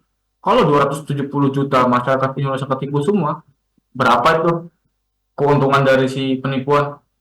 Nah, ini dia nih teman-teman yang harus disadari bahwa nilai kecil pun harus bisa diminimalisir, karena ketika nantinya masyarakat Indonesia-nya secara kuantitas banyak tertipu, artinya nilai-nilai penipuannya juga semakin besar gitu ya. Ini kalau misalkan teman-teman Muslim gitu, nilai segini itu salah satu potensi zakat gitu di Indonesia ya. Potensi zakat di Indonesia aja berapa triliun gitu. Dan ini kalau segini itu, kalau memang dizakatkan, itu bisa bermanfaat untuk masyarakat ya. Ketika orang bayar zakat itu akan apa? Akan bisa dimanfaatkan untuk 8 asnaf itu ya. Dan kalau ketika uangnya terbuang sia-sia seperti ini, 18,7 triliun, menguntungkan siapa? Ya menguntungkan orang-orang yang penipu gitu ya. Artinya nanti akan ada hal-hal buruk lainnya karena ada dana besar seperti ini yang akan terjadi gitu. Mungkin dia udah dapat untung segini, dia mau naikin lagi. Gitu. Beda kalau uang segini adalah hasil himpunan zakat, bisa kita membangun sekolah di daerah terpencil misalkan. Itu. Boleh di next slide lagi? Nah, ini adalah modus penipuan ya. Tadi 91,2% dari Indonesia Baik, modusnya adalah berkedok hadiah gitu. Nah, ini ada juga responden dari Katadata lagi nih. 1.000 responden, sebanyak 66%-nya itu pernah jadi korban penipuan. Artinya masih di atas 50% nih range-nya dari total masyarakat yang dikirimin kedok penipuan, tapi 66,%-nya adalah menjadi korban penipuan gitu ya. Ini ada juga data dari Katadata gitu kan. Masih tetap paling banyak berkedok hadiah 36,9%. Lalu ada pengirim tautan ya, link phishing. Lalu ada penipuan jual beli, ada melalui situs web palsu, lalu ada penipuan berkedok keluarga. Nah, ini yang biasanya mengincar para orang tua kita gitu. Bahkan mungkin pernah sempat viral gitu ya ketika ditelepon saya dari kantor kepolisian, saudara Anda lagi ditahan sama polisi gitu, sampai panik gitu. Bahkan ini pernah juga orang tua saya ditelepon ini sampai dia paniknya luar biasa gitu. Ini saudara kita lagi di kantor polisi gitu kan, ditangkap, bahkan pas kita tracking, oh ini penipuan seperti itu. Bahkan teman-teman sekarang di era yang canggih ini harus tahu juga update-nya. Tools-tools mana yang harus bisa kita gunakan gitu kan. Mungkin teman-teman ada yang bisa nge-track nomor ya, get kontak gitu, salah satu tools yang bermanfaat juga untuk bisa melacak nomor ini, nomor tidak dikenal gitu. Kalau dulu mungkin kita nggak tahu get kontak, misalkan ya, karena ada get kontak, ketika ada nomor tidak dikenal kita bisa cek namanya siapa gitu. Nah, lalu kalau udah teman-teman sudah tahu gini ya, kedok-kedok modus-modus penipuan digital itu seperti apa, lalu apalagi? Boleh di next slide? Nah, ya jangan asal input data ya teman-teman ya. Benar tadi kata yang disampaikan Pak Haris, Pak Husaini, kita jangan asal input data ke sembarangan link. Karena ketika kita sudah ngirim data itu data nggak bisa ditarik lagi. Tidak seperti pesan di WhatsApp. Ya, pesan di WhatsApp itu ketika kita kirim itu bisa tarik lagi kan. Tapi kalau ketika kita menginput data di link phishing ya atau link palsu itu kita nggak bisa diinput lagi karena memang sudah terkirim datanya. Boleh di next slide? Di next slide lagi. Nah ini dia. Ini ada modus penipuan ya, namanya link phishing. Ciri-cirinya adalah dilakukan oleh oknum yang mengaku dari lembaga tertentu untuk dengan menggunakan handphone ataupun platform lainnya seperti pesan teks atau email untuk mengelabui kita gitu, bahwa seolah-olah dia tuh benar-benar dari lembaga resmi yang mengirimkan kita suatu notis sehingga kita percaya bahwa tuh informasi itu adalah benar itu. Ini salah satu modusnya. Boleh di next lagi? Nah, ini teman-teman. Biasanya link phishing itu seperti ini contohnya ya. Ini bisa kelihatan nggak ya? Kelihatan nggak ya? Facebook. Ini kita ambil contoh. Teman-teman mungkin tahu gitu ya. Nah, nih. Teman-teman tahu facebook.com itu domainnya adalah facebook.com. Nah, itu aslinya. Tapi ada juga orang yang oknum lah ya, oknum penipu. Dia juga bikin facebook.com dengan UI-nya sama, tapi dengan domain yang berbeda. Ada yang tahu lah perbedaannya di mana? Atas sama bawah, asli dan yang palsunya. Ada yang tahu? Secara UI sama, secara domain hampir mirip, bisa kebaca? Bisa Pak, bisa terbaca. Bisa, Boleh ya? izin menjawab juga nggak nih Pak moderator? Boleh. Sepertinya yang membedakan itu di tulisan Facebook yang asli itu menggunakan huruf kecil semua, sedangkan kalau di tulisan yang palsu itu book yang di belakang O-nya menggunakan angka 0, betul Pak? Betul, ya, betul. Jadi memang banyak sekali ya oknum-oknum phishing ketika dia bikin user interface yang sama gitu. Dia bikin interface sama tapi dengan alamat yang berbeda. Tapi secara kita sekilas mirip ya facebook.com. Nah, nanti ketika teman-teman menginput di akun di Facebook yang pakai 0 ini, data teman-teman akan masuk, terutama username dengan password ya akan terkirim. Jadi orang ini yang punya server ini, database ini tahu nih password teman-teman. Nah, makanya tadi ya seperti sudah dijelaskan sama Pak Husaini juga, teman-teman wajib menggunakan two verified authentication gitu. Jadi 2 verifikasi faktor supaya apa? Ketika si penipu udah tahu akses kita, tapi kita masih punya kunci satu lagi nih. Biasanya pakai Google Authenticator ya atau Microsoft Authenticator. Nah, ini ada lagi nih di salah satunya contoh link phishing Amazon.com. Nah, ini perbedaannya sama dari link address, R-nya double. Jadi teman-teman ketika mau input sesuatu, terutama di perbankan gitu ya, itu juga dicek dulu nih websitenya atau domain yang di-input itu seperti apa, apakah memang resmi atau tidak. Karena user interface itu bisa gampang dibikinnya mirip, sangat-sangat mirip bisa ya, sangat mirip. Makanya teman-teman harus dicek lagi domain yang harus di-input itu apakah sudah official atau tidak gitu. Seperti itu ya. Boleh di next lagi? Nah, ini ada top level domain versus subdomain. Nah, terkadang modus-modus silih penipu phishing ini itu juga memanfaatkan ini nih, subdomain, subdomain. Nah, teman-teman juga harus bisa mengerti apa itu domain ya. Ada namanya .com, mungkin teman-teman udah familiar. Lalu ada .id, ada .co.id, ada .go.id, .org, dan .school.sch.id. Nah, teman-teman ini harus tahu fungsi-fungsinya gitu. Kalau website pemerintahan, ya, pemerintah itu udah pasti belakangnya itu .go.id, nggak ada lagi .com, nggak ada lagi .xyz gitu ya, .online nggak ada lagi tuh. Pasti semua website pemerintahan itu link domain adalah .go.id atau misalkan .com komersial ya, misalkan facebook.com. Tapi ada juga orang yang misalkan bikin facebook.online atau facebook apa misalkan.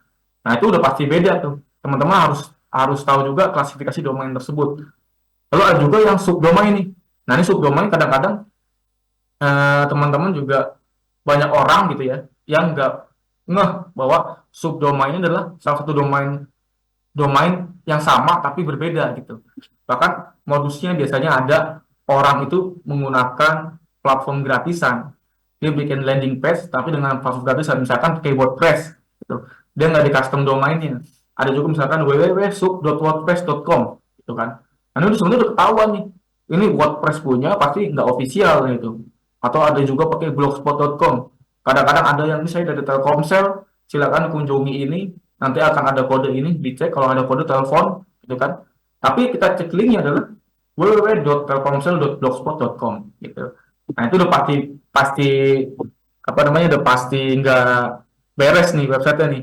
Meskipun tampilan interface kayak meyakinkan banget ya. Di situ ada kode hadiah yang memang dikirimkan, ada juga nama teman-teman misalkan. Tapi dicek lagi nih, address yang tercatat itu apakah address official atau tidak. Boleh di next slide lagi? Di next. Nah, jadi bahkan di beberapa tahun belakang gitu ya, ketika COVID mungkin ini, sempat juga booming gitu. Teman-teman ada yang pernah dapat informasi ini? Penipuan program kartu prakerja? Pernah ada yang jadi korban atau jangan-jangan? Nah, ini teman-teman harus cek lagi nih. Ini seolah-olah kayak meyakinkan ya broadcast-nya prakerja bener. Tapi dilihat lagi nih, extension domainnya .viv ya. Seolah-olah VIP ini benar-benar kayak VIP gitu kan. Teman-teman VIP nih, prakerja.viv. Nah, ini memang seperti ketika kita klik user interface kayak meyakinkan. Tapi kalau kita kita sudah teredukasi bahwa jenis-jenis domain itu seperti apa, bahkan ketika kita mengakses domain pemerintah tuh harus .co.id, ketika kita melihat seperti ini udah pasti penipuan gitu kan. Bahwa bahkan ada klarifikasi, boleh digeser lagi, sebelahnya. Nah, ya, awas supaya penipuan berkedok pembukaan gelombang 12 kartu prakerja. Bahwa website pemerintahan itu udah pasti .go.id, nggak ada yang lain.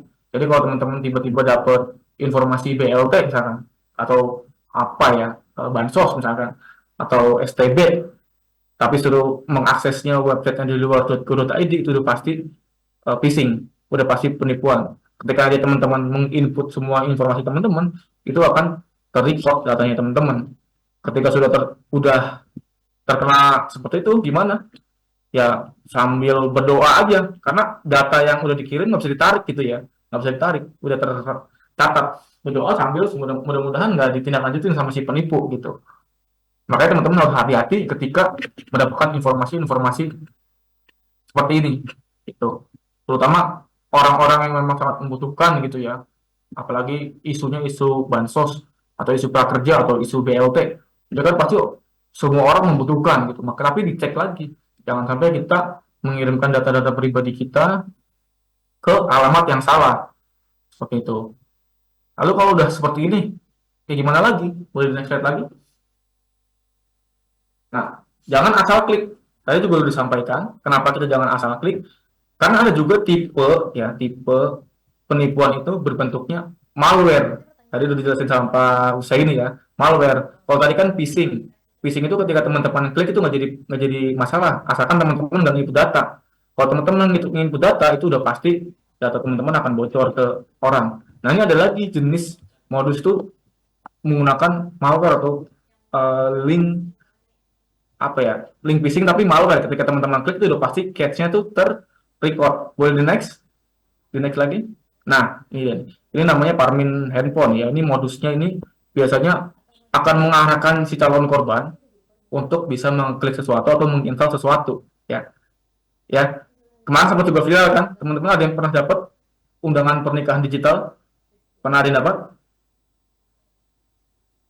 Semoga nggak ada yang pernah dapat dan nggak ada yang install. Banyak. Ya. Nah, ini sebenarnya seolah memang kayak ini undangan pernikahan digital etika, sambil di bawahnya ada tulisannya kami harap kehadirannya gitu kan. Ini teman-teman penasaran nih, nomor nggak dikenal siapa, terus teman-teman klik download. Padahal ini extension adalah aplikasi bukan PDF. Biasanya kalau undangan tuh PDF ya, atau gambar biasanya, atau video biasanya ya, tapi ini APK. Nah, ketika teman-teman download, install, itu udah otomatis tuh handphone teman-teman terkena remote access gitu kan. Nah, sebenarnya Parmin handphone seperti ini ada yang legal gitu ya. Ada yang legal. Pakai apa? Pakai TeamViewer. Sini ada yang pernah pakai TeamViewer? Ada yang pernah pakai? Ya, jadi konsepnya hampir sama seperti itu.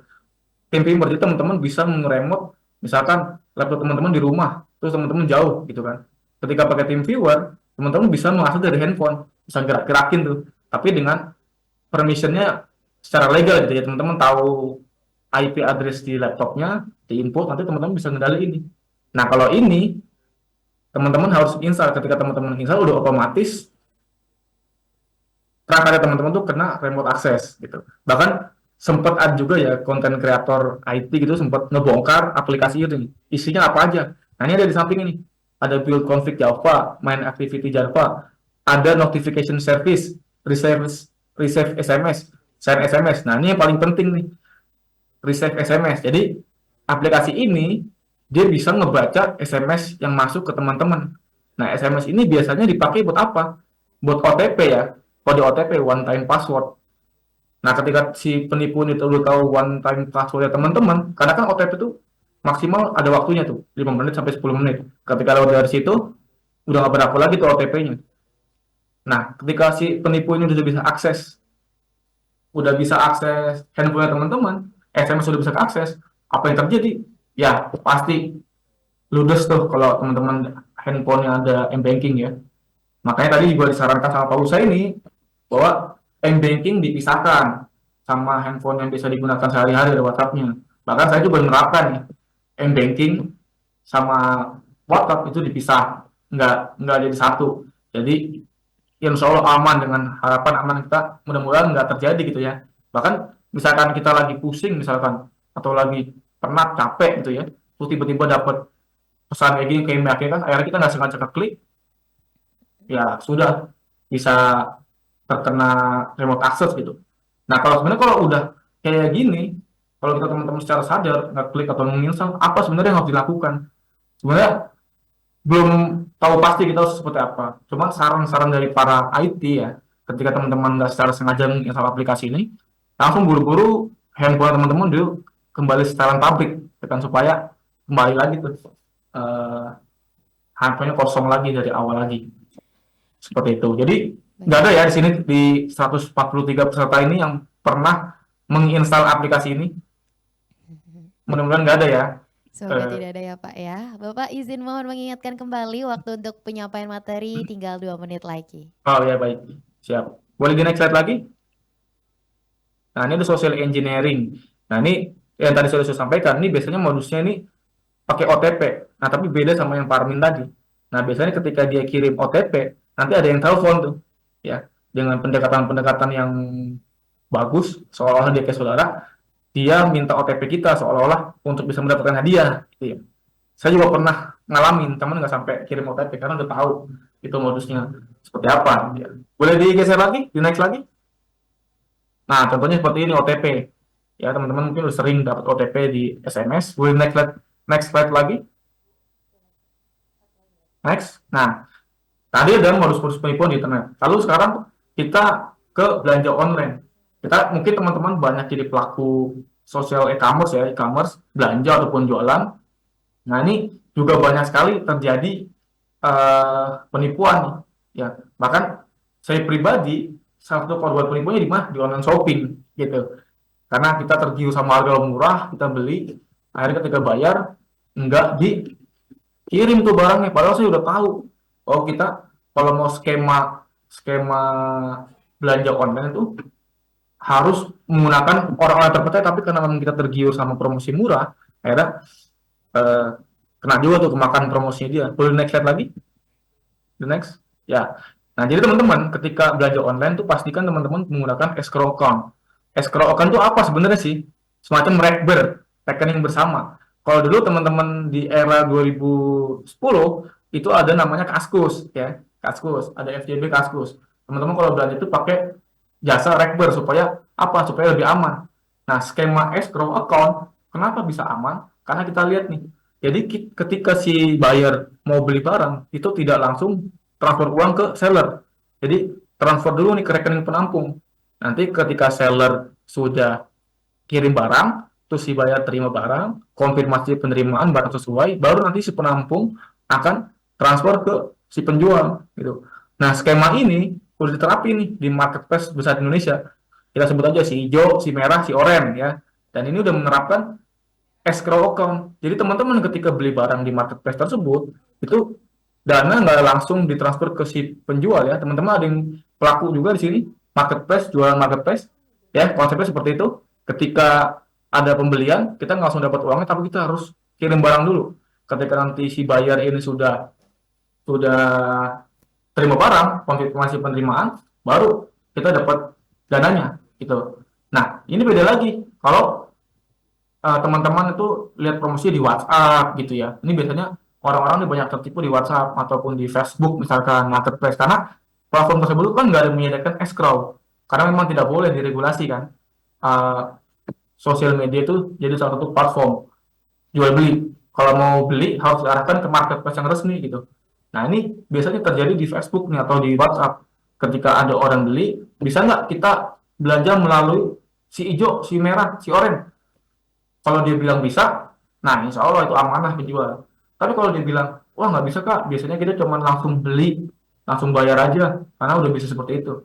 Nah, itu bisa dipastikan si seller itu penipu, karena dana langsung masuk ke seller ya.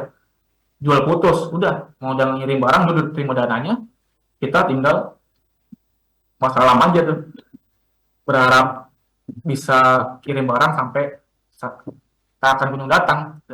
Nah, sebenarnya ketika kita belanja di Facebook Marketplace, Facebook atau di WhatsApp WhatsApp group gitu ya, broadcast, itu bisa juga sebenarnya nggak pakai escrow account. Boleh di next slide lagi? Di next. Nah, ini yang saya suka dari Kominfo gitu kan. Ada tools namanya cekrekening.id, teman-teman ada yang pernah pakai nggak? Kalau saya sering pakai untuk meyakinkan bahwa si rekening ini pernah ada laporan jelek apa enggak nih. Nah, jadi karena memang biasanya kalau kita transfer menggunakan marketplace itu proses agak lama gitu ya. Terus juga harus ada konfirmasi segala macam. Tapi kalau kita pengen cepat atau misalkan kita jualin pengen langsung terima barangnya karena bisa lebih murah, biasanya saya cek dulu tuh rekeningnya. Rekening si penjual di cek rekening itu. Nah, biasanya kalau udah ada banyak laporan nih kasus penipuan, nanti muncul tuh merah rekening si penjual nih. Terima kasih juga nih buat Kominfo ya yang udah bikin laporan kayak gini. Jadi kita kalau mau belanja langsung di Facebook Marketplace, jadi bisa cek juga rekening tersebut pernah ada catatan buruknya atau tidak. Kalau nggak ada catatan buruknya, monggo teman-teman kalau mau langsung dilanjutkan pembelanjaannya. Tapi kalau udah ada catatan record merahnya, ada laporan penipuan, sebaiknya dihindari gitu. Supaya apa? Supaya tidak menimbulkan kerugian di internet. Karena kalau kita udah transfer ke seller, itu udah sangat sulit tuh kembali uangnya. Bahkan tadi Pak Hussein bilang, itu kalau kita ada laporan penipuan tuh, kamu tuh orang yang ke sekian ribu gitu kan, laporan. Makanya kita harus lebih bijak lagi nih ketika mau belanja sesuatu di internet. Seperti itu. Boleh next slide lagi? Oke, cukup. Mungkin dari saya seperti itu ya, karena saya sudah dinotis juga sama Kak Siva sebagai moderator. Terima kasih. Dilanjut, boleh saya kembalikan lagi ke moderator. Baik, terima kasih Pak Nasafi atas materinya yang sangat menarik dan tentunya sangat relate nih ya mungkin dengan pengalaman-pengalaman peserta di ruang Zoom ini atau bahkan mungkin juga relate Pak dengan saya sendiri yang pernah dikirimkan SMS atau mungkin ditelepon langsung untuk meminta kode OTP nih ya. Tapi setelah mendengarkan penjelasan dari Bapak tuh semakin terbuka nih ya dan semoga apa yang tadi telah disampaikan bisa kita terapkan sehingga bisa menjadi proteksi bagi kita masing-masing untuk menghindari penipuan. Baik Bapak Ibu, tak terasa kita akan masuk ke sesi yang ditunggu-tunggu yaitu sesi tanya jawab dengan para narasumber. Dan saya sudah lihat di kolom chat Zoom, nampaknya sudah sangat banyak sekali nih ya peserta yang antusias untuk dapat bertanya dengan para narasumber. Mungkin langsung saja kami persilakan kepada peserta pertama yang akan menyampaikan pertanyaannya yaitu adalah dari Bapak Cecep Sobarudin dari Banten. Namun sebelumnya mungkin boleh dibantu untuk Pak Cecep untuk bisa menyalakan kameranya dan juga audionya sehingga dapat menanyakan pertanyaannya secara langsung kepada para narasumber. Oke, baik. Apakah suara terdengar, Kak? Sudah terdengar, Kak? Masuk. Sudah terdengar, Pak Cecep. Silakan. Oke, baik. Bismillahirrahmanirrahim. Ada beberapa pertanyaan. yang ingin saya tanyakan sebetulnya, mungkin di beberapa data tadi udah disampaikan juga sama pemateri, tadi dari CFDS UGM tahun 2022, penipuan berkedok hadiah memiliki persentase paling tinggi gitu kan, dengan skor 36,9%, lebih tinggi dari phishing, penipuan, krisis berkedok keluarga. Apakah ini dikarenakan faktor pendidikan dan ekonomi rendah atau menurut apa? Lalu tentu berbagai upaya telah dilakukan dengan seminar, kelas, dan lain-lain. Tapi apakah sudah efektif upaya yang telah dilakukan pemerintah ataupun stakeholder terkait? Lalu pertanyaan ketiga, beberapa kali saya sering kali di-invite ke dalam grup Telegram yang dimana ini menggunakan skema Ponzi, dan di sana banyak sekali orang-orang yang transfer dan sebagainya. Tentu di situ si penipu itu mengirimkan nomor rekening dan nama pribadi dia. Lalu dengan semakin maraknya tersebut, apakah data-data tersebut belum bisa cukup menjadi bukti untuk menangkap penipu tersebut? Mungkin itu yang ingin saya tanyakan. Terima kasih. Assalamualaikum warahmatullahi wabarakatuh. Waalaikumsalam warahmatullahi wabarakatuh. Luar biasa sekali ini pertanyaan dari Pak Cecep ya. Tentunya Pak Cecep nampaknya mengikuti rangkaian pemaparan materi dengan sangat antusias, sehingga pertanyaannya juga jadinya banyak nih ya Pak ya untuk narasumber. Oke baik, mungkin pertama-tama kami persilahkan kepada Bapak Muhammad Al-Husaini Eskom MM untuk dapat menjawab pertanyaan dari Pak Cecep. Terima kasih Pak Cecep.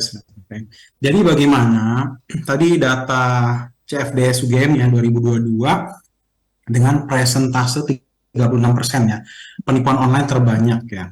Jadi kalau kita ada riset dari Daniel Kahneman, itu seorang psikolog dari University of California Berkeley, Amerika, itu orang memutuskan itu berdasarkan emosi ya, emosi sebagian besar dibanding logika. Jadi ada teori neokortek, amigdala, dan lain-lain, itu mungkin sesi yang lain, tetapi dari situ kita bisa menganalisa bahwa ada beberapa faktor ya. Pertama faktor ekonomi ya, tingginya tingkat kemiskinan, kurangnya edukasi keuangan gitu ya.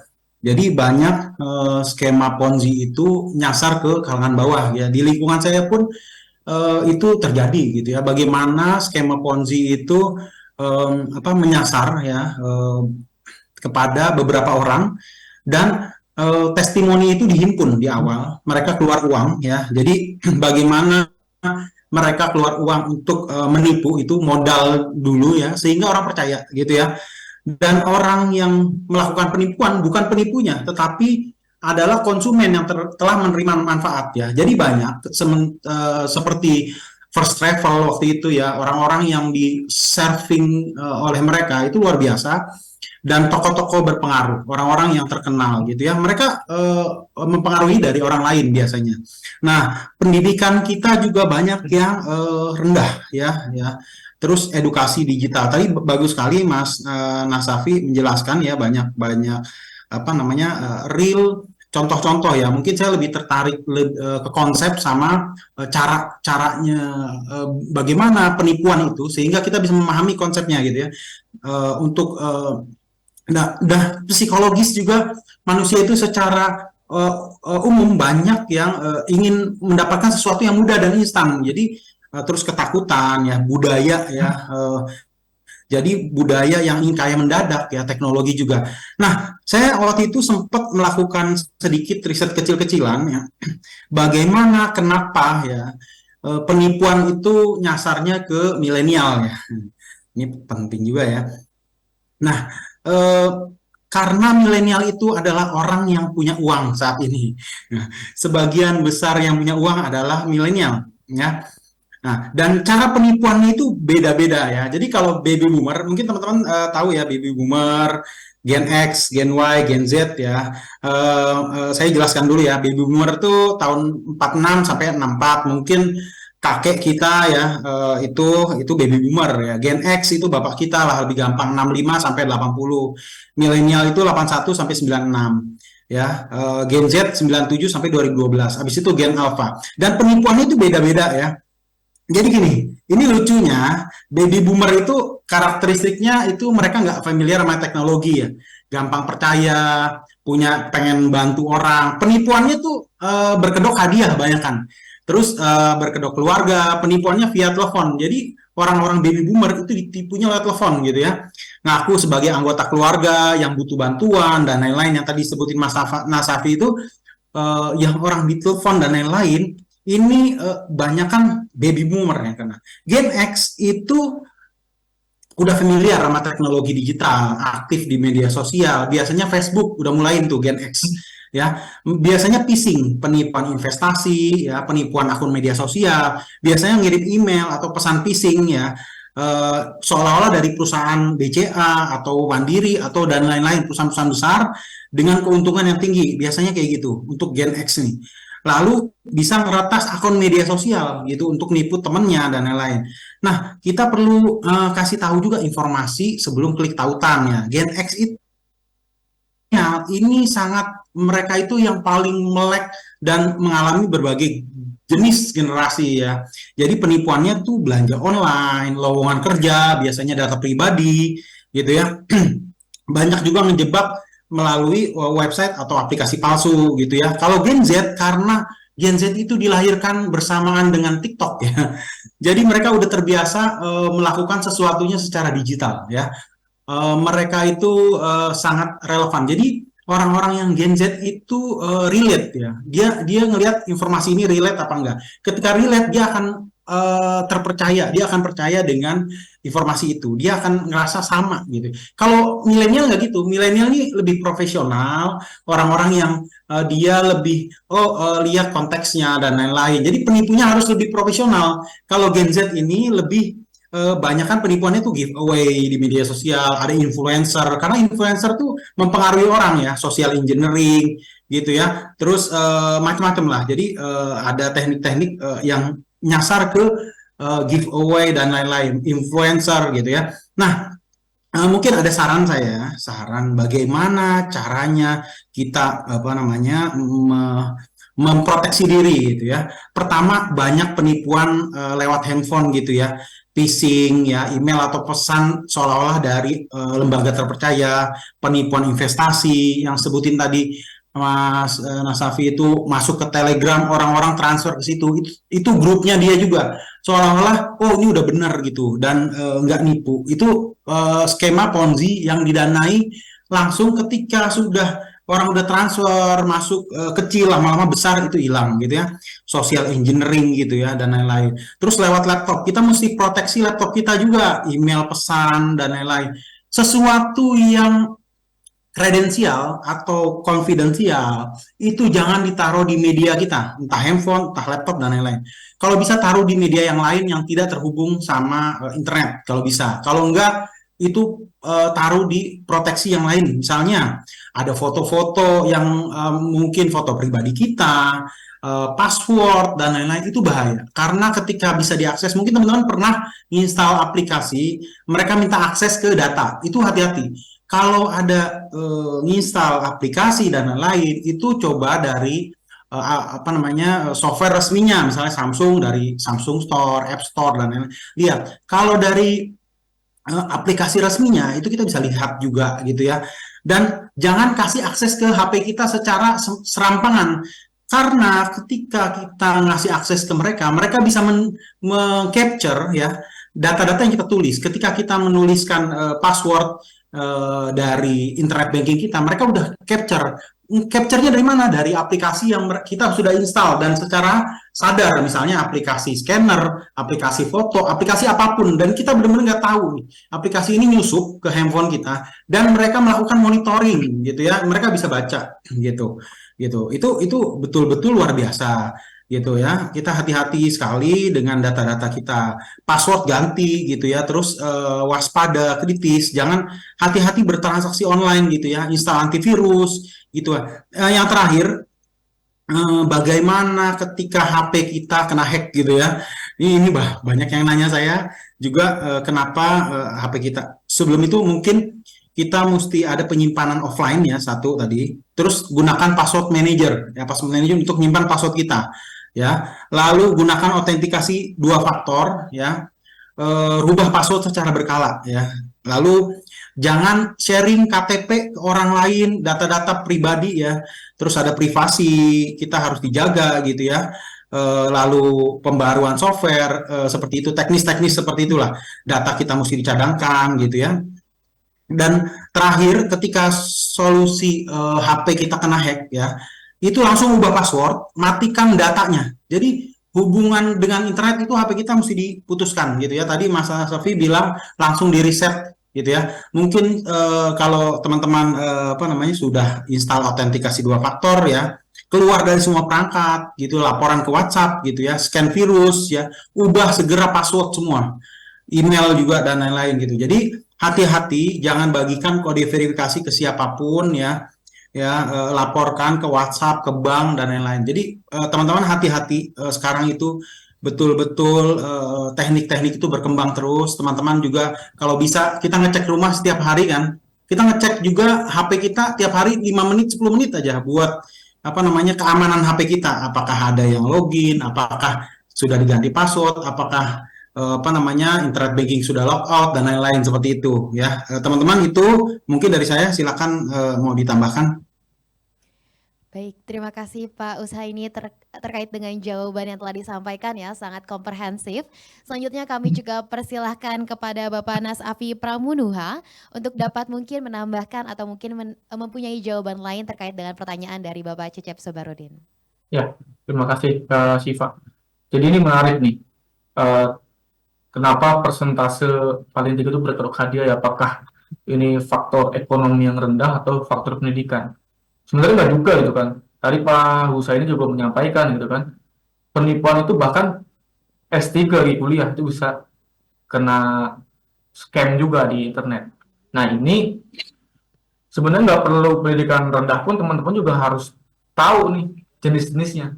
Kalau saya tuh biasanya ketika mengidentifikasi ini scam atau enggak, itu pertama dari alamat address ya yang dikirimkan. Kita harus tahu juga klasifikasi domainnya. Yang tadi sudah dijelaskan juga bahwa kalau semua website pemerintahan itu adalah berextension go.id ya, government Indonesia, atau misalkan website komersial itu pasti .com komersial atau .co.id corporate ya. Ketika dia orang mendaftar .co.id itu nggak bisa semerta-merta itu orang itu beli domain tersebut, harus ada registrasi yang harus dipenuhi gitu ya, kayak SIUP segala macam. Tapi beda sama kita ketika mau beli domain yang extension XYZ misalkan atau online, itu bisa tuh langsung beli. Jadi siapapun bisa langsung beli gitu. Makanya ketika kita untuk mengidentifikasi apakah ini penipuan apa tidak, saya tuh biasanya dari link yang dikirimkan. Jadi apakah faktor pendidikan atau ekonomi rendah? Menurut saya kalau pendidikan enggak ya, karena pendidikan yang tinggi aja bisa tetap kena. Tapi kalau faktor ekonomi rendah mungkin bisa iya, karena secara emosional tadi ya, sudah disampaikan juga kan. Jadi setiap sesuatu hal tuh ketika kita udah terkena secara emosional, itu bisa jadi closing atau goals gitu kan. Sama ketika kita mau berjualan ya. Ada teori bahwa kita kalau mau berjualan itu adalah ke orang-orang terdekat dulu. Karena kenapa? Karena secara emosional itu kita udah dapet ya ke orang-orang terdekat kita atau orang-orang yang punya hobi sama gitu.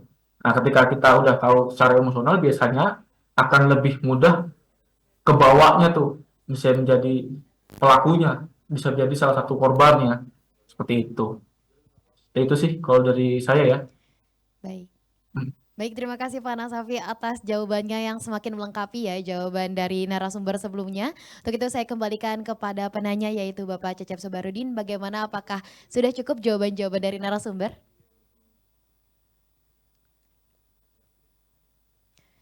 Oke, mungkin nampaknya sudah cukup ya Pak ya jawabannya ya. Baik Bapak Ibu, luar biasa sekali jawaban-jawaban yang tadi telah disampaikan oleh para narasumber.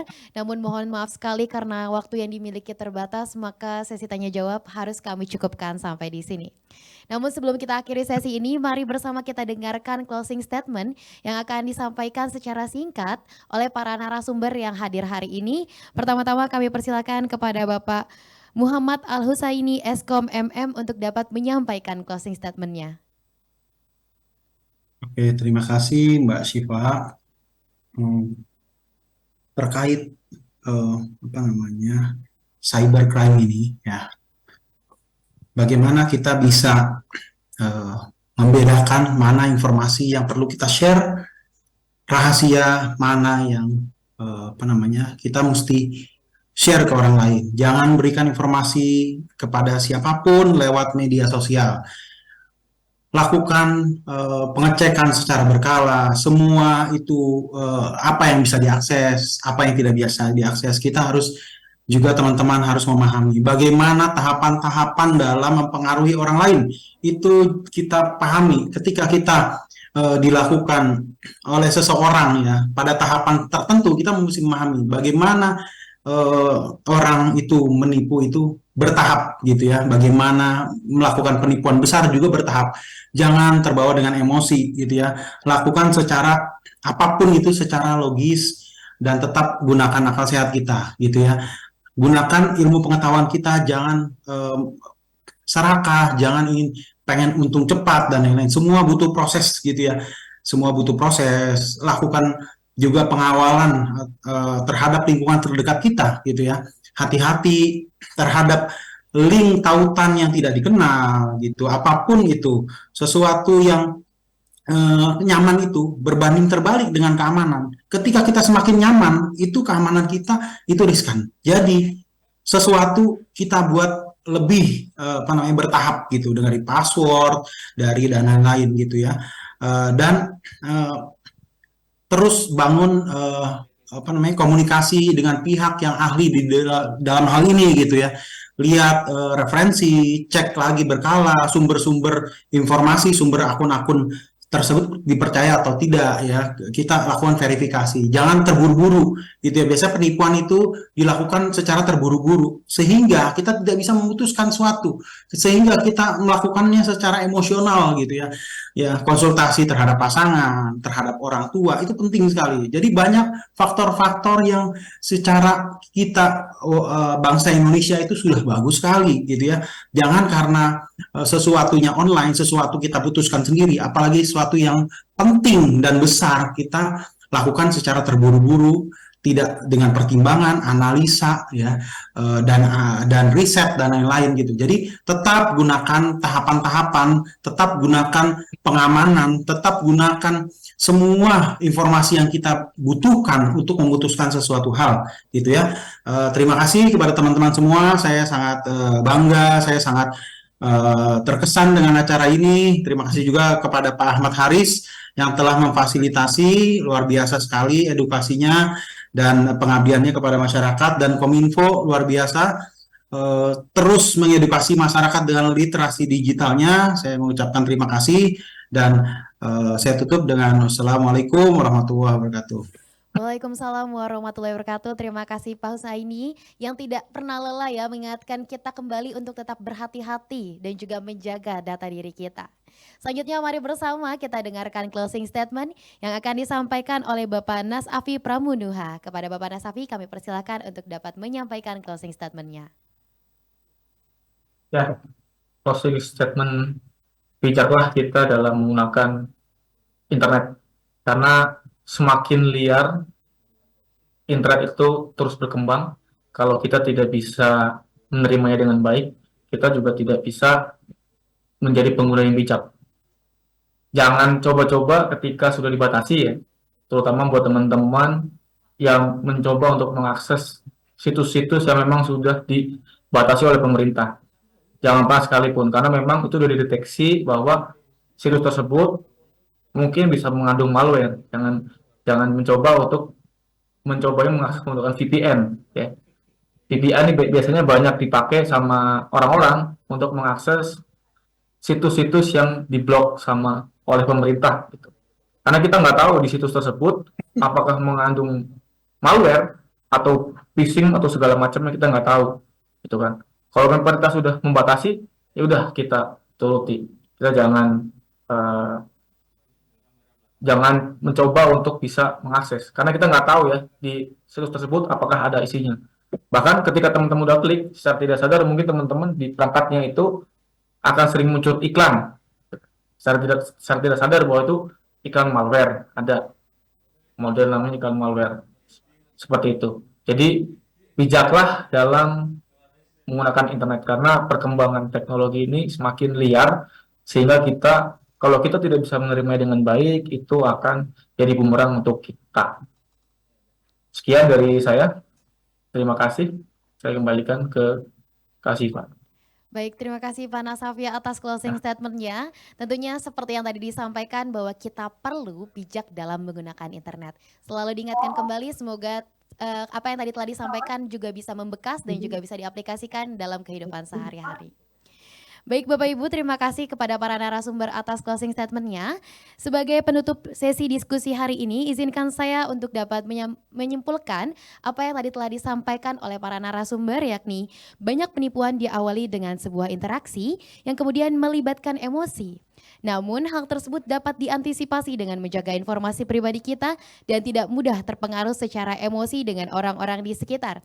Dan di samping itu juga kami persilakan kepada Bapak Ibu agar dapat mengaplikasikan tips-tips yang tadi telah disampaikan oleh narasumber dalam kehidupan sehari-hari untuk bisa menjadi proteksi agar terhindar dari penipuan di internet. Seperti apa yang tadi telah disampaikan Pak Haris bahwa jangan kepo kalau kamu tidak mau jadi korban penipuan selanjutnya. Terima kasih, saya Syifa Nadira selaku moderator pamit undur diri. Saya akhiri sesi diskusi dengan narasumber hari ini dengan mengucap salam. Wabillahi taufiq wal hidayah. Wassalamualaikum warahmatullahi wabarakatuh. Saya kembalikan ke Alivia selaku MC. Waalaikumsalam warahmatullahi wabarakatuh. Waalaikumsalam.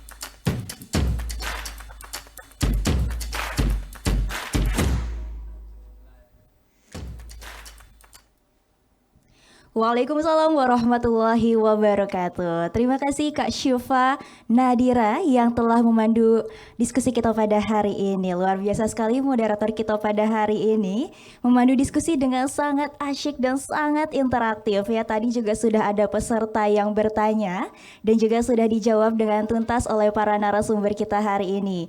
Saya ucapkan terima kasih banyak kepada Bapak Dr. Abdul Haris Al-Masyari selaku Wakil Ketua Komisi 1 DPR RI. Saya ucapkan terima kasih juga kepada Bapak Samuel Abrijani Pangarepan BSC selaku Direktur Jenderal Aptika Kemenkominfo. Kemudian saya ucapkan terima kasih juga kepada Bapak Muhammad Al-Husaini Eskom MM selaku Business Analyst Specialist. Dan juga saya ucapkan terima kasih kepada Bapak Nasafi Pramunuha selaku Head of Marketing Strategic and Digital Lasnas Bakri Amanah. Dan juga beribu-ribu apresiasi setinggi-tingginya kepada seluruh peserta yang telah mengikuti acara kita pada hari ini dari awal hingga akhir. Semoga apa yang kita dapatkan pada hari ini dapat mengedukasi dan juga teman-teman semua bisa lebih aware lagi terkait penipuan di dunia internet. Dan juga kepada seluruh peserta saya himbau kembali untuk dapat mengisi link post-test yang telah dibagikan oleh panitia di kolom Zoom. Baik, berakhir sudah acara webinar kita pada hari ini dan saya Alivia Putri selaku Master of Ceremony pamit undur diri. Terima kasih dan salam sehat semuanya. Sampai berjumpa di acara webinar selanjutnya. Wassalamualaikum warahmatullahi wabarakatuh. Waalaikumsalam warahmatullahi wabarakatuh. Waalaikumsalam warahmatullahi wabarakatuh.